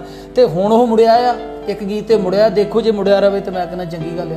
ਬੇਨਤੀ ਕਰ ਸਕਦੇ ਆਪਾਂ, ਇਹਨਾਂ ਨਾਲ ਲੜ ਨਹੀਂ ਸਕਦੇ, ਬਹੁਤੇ ਆ, ਆਪਾਂ ਥੋੜ੍ਹੇ ਆ, ਇਹ ਜ਼ਿਆਦੇ ਆ। ਫਰੰਟ ਲਾਈਨਰਾਂ ਵਾਸਤੇ ਅਸੀਂ ਗੀਤ ਤਿਆਰ ਕੀਤਾ ਸੀਗਾ, ਫਰੰਟ ਲਾਈਨਰਸ, ਜੋ ਕਿ ਬਿੰਦਰ ਚਕਰਾਲੀਆ ਜੀ ਦਾ ਲਿਖਿਆ ਹੋਇਆ। ਜੋ ਫਰੰਟ ਲਾਈਨ ਤੇ ਯੋਧੇ ਲੜੇ ਆ, ਟਰੱਕਾਂ ਵਾਲੇ ਵੀਰੇ, ਟੈਕਸੀਆਂ ਵਾਲੇ ਵੀਰੇ, ਨਰਸਾਂ, ਸੋ ਸਾਡੇ ਡਾਕਟਰ ਵੀਰੇ, ਜਿਹੜੇ ਪੰਜਾਬ ਪੁਲਿਸ ਨੇ ਤਨੋਂ ਮਨੋਂ ਤੁਹਾਨੂੰ ਡਿਊਟੀ ਦਿੱਤੀ, ਉਹਨਾਂ ਵਾਸਤੇ ਬਿੰਦਰ ਚਕਰਾਲੀਆ ਜੀ ਔਰ ਹਰਵਿੰਦਰ ਕਾਲੋਂ ਜੀ ਤੇ ਬਿੰਦਰ ਪ੍ਰੋਡਕਸ਼ਨ ਵਿੱਚ ਇਹ ਗੀਤ ਆਇਆ ਸੀ। ਤੋਂ ਤੁਹਾਡੀ ਨਜ਼ਰ ਕਰਨਾ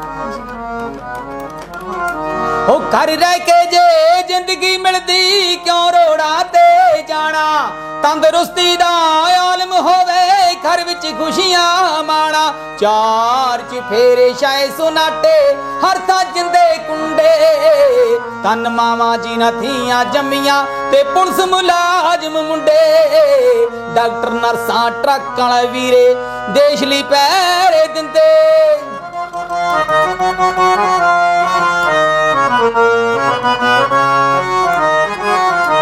ਉਹ ਕੁਝ ਬਾਰਡਰ ਤੇ ਕਰਨ ਨੌਕਰੀ, ਸੁਣ ਤੂੰ ਗੱਲ ਤਕਦੀਰੇ। ਪਾਇਲਟ ਬਣ ਕੇ ਢੋਣ ਦਵਾਈਆਂ, ਮਾਵਾਂ ਦੇ ਪੁੱਤ ਹੀਰੇ। ਕੌਣ ਬਿਠਾਉਂਦਾ ਕਾਲੋਂ ਜੇ ਨਾ ਟੈਕਸੀ ਵਾਲੇ ਹੁੰਦੇ? ਤਨ ਮਾਵਾਂ ਜੀ ਨਾ ਥੀਆਂ ਜੰਮੀਆਂ, ਤੇ ਪੁਲਿਸ ਮੁਲਾਜ਼ਮ ਮੁੰਡੇ। ਡਾਕਟਰ ਨਰਸਾਂ ਟਰੱਕ ਡਰਾਈਵਰ, ਦੇਸ਼ ਲਈ ਪਹਿਰੇ ਦਿੰਦੇ। ਜੀ ਬਹੁਤ ਸੋਹਣਾ, ਬਹੁਤ ਹੀ ਸੋਹਣਾ ਗਾਣਾ ਸਰ ਇਹ। ਤੇ ਬਿਲਕੁਲ ਸੱਚਾਈ ਇਹਦੇ ਵਿੱਚ ਵੀ ਦੱਸੀ ਗਈ ਹੈ ਕਿ ਜੋ ਇੰਨਾ ਮਾੜਾ ਸਮਾਂ ਪਿੱਛੇ ਰਿਹਾ ਤੇ ਜਿਹੜੇ ਇਸ ਦੇ ਵਿੱਚ ਲੋਕਾਂ ਨੇ ਰੀਅਲ ਹੀਰੋਜ਼ ਬਣ ਕੇ ਰੋਲ ਅਦਾ ਕੀਤਾ, ਤੇ ਇਸ ਗੀਤ ਦੇ ਵਿੱਚ ਬਹੁਤ ਹੀ ਸੋਹਣਾ ਤੁਸੀਂ ਦਰਸਾਇਆ ਹੈ। ਜੀ ਥੈਂਕ ਯੂ ਜੀ। ਇਹਦੇ ਵਿੱਚ ਇਸ ਵਾਇਰਸ ਵਿੱਚ ਕਈਆਂ ਨੇ ਲੁੱਟਿਆ ਵੀ, ਆਪਣੇ ਘਰ ਵੀ ਬਣਾਏ, ਕਈਆਂ ਨੇ ਬਹੁਤ ਲੋਕਾਂ ਨੂੰ ਤੰਗ ਕੀਤਾ, ਮਹਿੰਗੀ ਮੈਡੀਸਨ ਵੇਚੀ, ਮਹਿੰਗੀ ਸਬਜ਼ੀ ਵੇਚੀ। ਤੇ ਪਰ ਗੱਲ ਇਹ ਹੈ, ਇੱਕ ਪਹਿਰਾ ਗੀਤ ਦਰਸ਼ਕ ਜ਼ਰੂਰ ਸੁਣਨ, ਫਰੰਟ ਲਾਈਨ। ਇਹਦੇ ਵਿੱਚ ਦੁਨੀਆ ਤੇ ਪਈ ਮਹਾਮਾਰੀ ਨੇ ਇੱਕ ਦਿਨ ਠੱਲ ਤਾਂ ਪੈਣੀ। ਇਹਦੇ ਵਿੱਚ ਕਾਫੀ ਸਾਰੇ ਜ਼ਿਮੀਂਦਾਰਾਂ ਬਾਰੇ ਵੀ ਗੱਲ ਕੀਤੀ ਆ। ਤੇ ਆਪਾਂ ਇੱਕ ਗੱਲ ਹੋਰ ਜ਼ਰੂਰ ਕਰਨੀ ਆ, ਜਿਹੜੀ ਇਸ ਵੇਲੇ ਸੰਘਰਸ਼ ਚੱਲ ਰਿਹਾ, ਉਹ ਜੇ ਸਹੀ ਮੈਨਾਂ ਦੇਖਿਆ ਜਾਵੇ ਤੇ 1 ਸਾਲ ਹੋ ਗਿਆ। ਤੇ ਜੇ ਉੱਥੇ ਬੈਠਿਆਂ ਦੀ ਗੱਲ ਕਰਨੇ ਤਾਂ ਮੈਨੂੰ ਲੱਗਦਾ ਵੀ 7.25 ਮਹੀਨੇ ਹੋ ਗਏ। ਉਹਦੇ ਉੱਤੇ ਅਸੀਂ 7 ਗੀਤ ਤਿਆਰ ਕੀਤੇ। ਗੁਰਮੀਤ ਮੀਤ ਜੀ, ਜੇ ਆਪਾਂ ਹੁਣ ਦੀ ਗੱਲ ਕਰੀਏ ਤੇ ਤੁਸੀਂ ਕੀ ਕੁਝ ਸੋਚ ਕੇ ਰੱਖਿਆ ਹੈ ਕਿ ਤੁਸੀਂ ਆਪਣੇ ਸਰੋਤਿਆਂ ਨੂੰ ਹੋਰ ਕਿਹੋ ਜਿਹੇ ਗਾਣੇ ਉਹਨਾਂ ਦੇ ਸਾਹਮਣੇ ਲੈ ਕੇ ਤੁਸੀਂ ਆਓਗੇ? ਤੇ ਆਪਾਂ ਜੇ ਗੱਲ ਕਰੀਏ ਤੇ ਇਨਸਾਨ ਨੇ ਬਹੁਤ ਕੁਝ ਸੋਚਿਆ ਹੁੰਦਾ ਹੈ, ਸਮੇਂ ਦਾ ਕੁਝ ਨਹੀਂ ਪਤਾ, ਪਰ ਫਿਰ ਵੀ ਤੁਸੀਂ ਕਿਹੋ ਜਿਹੀਆਂ ਅਜਿਹੀਆਂ ਹੋਰ ਸੱਚੀਆਂ ਗੱਲਾਂ ਆਪਣੇ ਗੀਤਾਂ ਦੇ ਜ਼ਰੀਏ ਲੋਕਾਂ ਦੇ ਸਾਹਮਣੇ ਫਿਊਚਰ ਦੇ ਵਿੱਚ ਲੈ ਕੇ ਆਓਗੇ? ਥੋੜਾ ਉਸ ਦੇ ਬਾਰੇ ਵੀ ਜ਼ਿਕਰ ਕਰੋ। ਜੀ ਬਿਲਕੁਲ ਸੱਚੀਆਂ ਗੱਲਾਂ। ਜਿਹੜਾ ਗੀਤ ਸੀਗਾ ਮੈਂ ਥੋੜਾ ਜਿਹਾ ਦੱਸ ਦੇਣਾ ਕਿ ਜਿਹਦਾ ਹੁਣੇ ਫੋਨ ਆਇਆ ਸੀ ਸਾਨੂੰ, ਸਿੱਕੀ ਝੱਜੀ ਪਿੰਡ ਵਾਲਾ ਜੀ, ਉਹਨਾਂ ਦਾ ਇਹਨਾਂ ਦਿਨਾਂ 'ਚ ਰਿਕਾਰਡ ਕੀਤਾ ਸੀ ਔਰ ਬਹੁਤ ਪਿਆਰ ਮਿਲਿਆ ਸੀ। ਆਉਣ ਵਾਲੇ ਟਾਈਮ 'ਚ ਵੀ ਸਿੱਕੀ ਝੱਜੀ ਪਿੰਡ ਵਾਲਾ ਜੀ ਦੇ ਕਾਫੀ ਸਾਰੇ ਪ੍ਰੋਜੈਕਟ ਤਿਆਰ ਪਏ ਆ। ਦੇਵ ਥਰੀਕਿਆਂ ਵਾਲਾ ਜੀ ਦੇ ਕਾਫੀ ਸਾਰੇ ਜਿਹੜੇ ਗੀਤ ਆ ਉਹ ਲਗਭਗ ਰੈਡੀ ਆ ਸਾਡੇ, ਉਹ ਅਸੀਂ ਕਰਨੇ ਆ। ਕੁਲਦੀਪ ਮਾਨਕ ਸਾਹਿਬ ਜੀ ਦੇ ਪੁਰਾਣੇ ਗੀਤਾਂ ਵੱਲ ਵੀ ਅਸੀਂ, ਮੈਂ ਤੇ ਬਲ ਮੇਰਾ ਛੋਟਾ ਪੁੱਤ, ਤੇ ਉਹ ਵੀ ਅਸੀਂ ਜਲਦੀ ਕਰ ਰਹੇ ਹਾਂ। ਤੇ ਹੋਰ ਸਾਡੇ ਬਲਵਿੰਦਰ ਮੋਹੀ ਜੀ ਉਹਨਾਂ ਦੇ ਗੀਤ ਹੈਗੇ ਆ ਸਾਡੇ ਕੋਲ, ਗੁਰਨੇਕ ਸਿੰਘ ਝਾਮਾ ਵਾਲਾ ਜੀ, ਬਿੰਦਰ ਚਕਰਾਲੀਆ ਜੀ, ਸੁਖਵਿੰਦਰ ਬੋਦਲਾਂ ਵਾਲਾ ਜੀ, ਭਿੰਦਰ ਸਿੱਖਾਂ ਵਾਲਾ ਜੀ, ਮਾਲਵੇ ਦੀ ਧਰਤੀ ਤੋਂ ਬਹੁਤ ਸਾਰੇ ਗੀਤ ਲਾਈਨ ਅਪ ਆ ਜੀ। ਬਾਕੀ ਜਿੱਦਾਂ ਜਿੱਦਾਂ ਭੇਜੀ ਜਾਣਗੇ ਉੱਦਾਂ ਦਾ ਕਰੀ ਜਾਣੇ। ਪਹਿਲਾਂ ਵਾਲੀ ਗੱਲ ਹੀ ਆ ਵੀ ਜਿਹੜੇ ਗੀਤ ਆ ਉਹ ਪਰਿਵਾਰਕ ਦਾਇਰੇ 'ਚ ਹੋਣਗੇ, ਲੋਕ ਗਾਥਾ ਹੋਣਗੀਆਂ, ਕਿੱਸੇ ਹੋਣਗੇ, ਕਲੀਆਂ ਹੋਣਗੀਆਂ, ਪੱਗ ਤੇ ਹੋਣਗੇ, ਵਾਤਾਵਰਨ ਤੇ ਹੋਣਗੇ, ਪਾਣੀ ਦੇ ਉੱਤੇ ਹੋਣਗੇ। ਜੋ ਸਾਡੇ ਸਮਾਜ ਨੂੰ ਜ਼ਰੂਰਤ ਆ ਉਹ ਅਸੀਂ ਕੋਸ਼ਿਸ਼ ਕਰਦੇ ਰਵਾਂਗੇ, ਚਾਹੇ ਕੋਈ ਸਿਆਣਾ ਬਣੇ, ਚਾਹੇ ਕੋਈ ਸਮਝੇ, ਚਾਹੇ ਕੋਈ ਨਾ ਸਮਝੇ, ਸਾਡੀ ਲੜਾਈ ਜਾਰੀ ਰਹੂਗੀ। ਗੁਰਮੀਤ ਮੀਰ ਜੀ, ਜੇ ਅੱਜ ਦੇ ਸਮੇਂ ਦੀ ਗੱਲ ਕਰੀਏ ਤੇ ਆਪਾਂ ਨੂੰ ਬੜਾ ਰੌਲਾ ਜਿਹਾ ਸੁਣਨ ਨੂੰ ਮਿਲਦਾ ਕਿ ਆਪਣਾ ਸੱਭਿਆਚਾਰ ਬਚਾਓ, ਆਪਣੇ ਵਿਰਸੇ ਨਾਲ ਜੁੜੇ ਰਹੋ। ਤੇ ਗੌਰਮੈਂਟ ਜਿਹੜੀ ਸਾਡੇ ਦੇਸ਼ ਦੀ ਆ ਉਹ ਲੱਖਾਂ ਰੁਪਈਆ ਲਗਾ ਰਹੀ ਆ, ਯੂਨੀਵਰਸਿਟੀਜ਼ ਦੇ ਵਿੱਚ, ਕਾਲਜਿਸ ਦੇ ਵਿੱਚ ਸੈਮੀਨਾਰਸ ਕਰਵਾ ਰਹੀ ਆ, ਅਜੇ ਕੁਝ ਫੈਸਟੀਵਲਸ ਕਰਵਾ ਰਹੀ ਆ ਜਿਹਦੇ ਵਿੱਚ ਉਹ ਲੋਕਾਂ ਨੂੰ ਆਪਸ 'ਚ ਜੋੜਦੀ ਆ ਕਿ ਆਪਣਾ ਵਿਰਸਾ ਬਚਾਓ।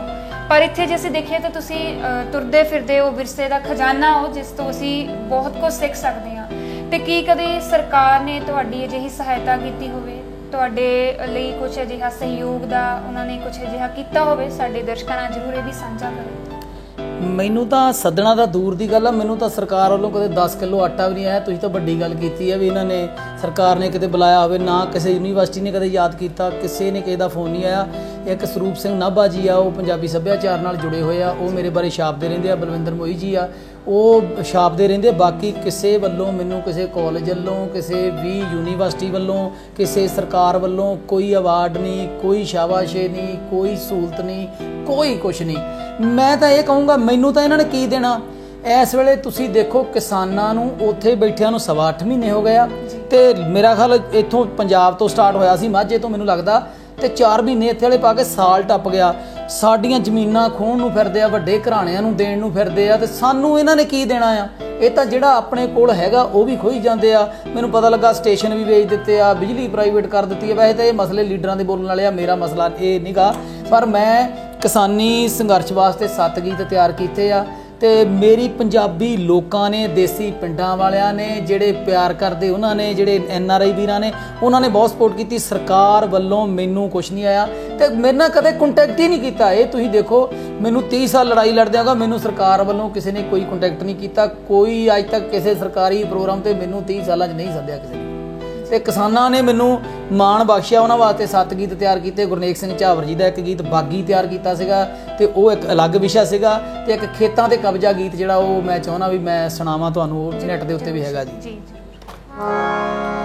ਹਰ ਮੰਜ਼ਿਲ ਸਰ ਕਰ ਜਾਵਾਂਗੇ, ਜੰਗ ਜਿੱਤ ਕੇ ਅਸੀਂ ਘਰ ਜਾਵਾਂਗੇ। ਪੈਰ ਬੇਗਾਨਾ ਧਰਤੀ ਮਾਂ ਤੇ ਧਰਨ ਨਹੀਂ ਦੇਣਾ, ਜਾਬਰ ਨੂੰ ਖੇਤਾਂ ਤੇ ਕਬਜ਼ਾ ਕਰਨ ਨਹੀਂ ਦੇਣਾ, ਜਾਬਰ ਨੂੰ ਖੇਤਾਂ ਤੇ ਕਬਜ਼ਾ ਕਰਨ ਨਹੀਂ ਦੇਣਾ।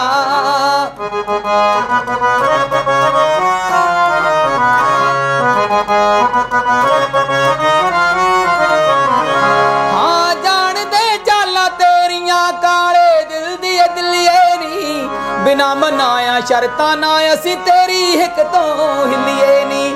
ਜ਼ੁਲਮ ਤੇਰੇ ਦਾ ਕਾਲਾ ਸੂਰਜ ਚੜਨ ਨਹੀਂ ਦੇਣਾ, ਜਾਬਰ ਨੂੰ ਖੇਤਾਂ ਤੇ ਕਬਜ਼ਾ ਕਰਨ ਨਹੀਂ ਦੇਣਾ, ਜਾਬਰ ਨੂੰ ਖੇਤਾਂ ਤੇ ਕਬਜ਼ਾ ਕਰਨ ਨਹੀਂ ਦੇਣਾ। ਬਹੁਤ ਖੂਬ ਥੈਂਕ ਯੂ। ਹਾਂਜੀ ਸਰ, ਵੈਸੇ ਤਾਂ ਤੁਸੀਂ ਸਾਡੇ ਨਾਲ ਅੱਜ ਬਹੁਤ ਸੋਹਣੀਆਂ ਗੱਲਾਂ ਕੀਤੀਆਂ, ਬੜਾ ਕੁਝ ਸਾਨੂੰ ਵੀ ਸਿੱਖਣ ਨੂੰ ਮਿਲਿਆ, ਤੇ ਅਸੀਂ ਉਮੀਦ ਕਰਦੇ ਹਾਂ ਕਿ ਸਾਡੇ ਦਰਸ਼ਕਾਂ ਨੂੰ ਵੀ ਅੱਜ ਦਾ ਇਹ ਪ੍ਰੋਗਰਾਮ ਬਹੁਤ ਵਧੀਆ ਲੱਗੇਗਾ ਤੇ ਉਹ ਵੀ ਕੁਛ ਨਾ ਕੁਛ ਜ਼ਰੂਰ ਸਿੱਖਣਗੇ। ਤੇ ਸਰ, ਜੇ ਆਪਾਂ ਇੱਥੇ ਗੱਲ ਕਰੀਏ, ਜਿਵੇਂ ਤੁਸੀਂ ਗੱਲਾਂ ਬਹੁਤ ਸਾਡੇ ਨਾਲ ਸਾਂਝੀਆਂ ਕੀਤੀਆਂ, ਤੇ ਆਪਣੇ ਵੱਲੋਂ ਤੁਸੀਂ ਸਾਡੇ ਸਰੋਤਿਆਂ ਨੂੰ, ਸਾਡੇ ਦਰਸ਼ਕਾਂ ਨੂੰ, ਤੇ ਇੱਥੇ ਸਾਨੂੰ ਵੀ ਕੋਈ ਅਜਿਹਾ ਸੰਦੇਸ਼ ਦੇਣਾ ਚਾਹੋਗੇ ਤੇ ਆਪਾਂ ਜ਼ਰੂਰ ਉਹ ਤੁਹਾਡੇ ਕੋਲੋਂ ਸੁਣਨਾ ਚਾਹਾਂਗੇ। ਬਿਲਕੁਲ ਜੀ, ਪਹਿਲਾਂ ਤਾਂ 2 ਪ੍ਰੋਜੈਕਟ ਮਿਸ ਕਰ ਗਿਆ। ਇੱਕ ਅੱਖੀਆਂ ਗੀਤ ਗੁਰਨੇਕ ਸਿੰਘ ਝਾਵਰ ਜੀ ਦਾ ਲਿਖਿਆ ਹੋਇਆ, ਦੇਸੀ NRI TV ਦੇ ਉੱਤੇ ਬਹੁਤ ਜਲਦੀ 21 ਤਰੀਕ ਨੂੰ ਰਿਲੀਜ਼ ਹੋ ਰਿਹਾ, ਜੋ ਕਿ ਫਕੀਰੀ ਲਾਈਨ ਨਾਲ ਵੀ ਸੰਬੰਧਿਤ ਆ, ਤੇ ਅੱਖਾਂ ਤੋਂ ਬਿਨਾਂ ਤੇ ਕੁਝ ਵੀ ਨਹੀਂ ਕੋਈ ਵੀ ਬੰਦਾ, ਤੇ ਗਿਆਨ ਤੋਂ ਬਿਨਾਂ ਵੀ ਅੰਨਾ ਹੀ ਹੁੰਦਾ ਬੰਦਾ ਵੈਸੇ।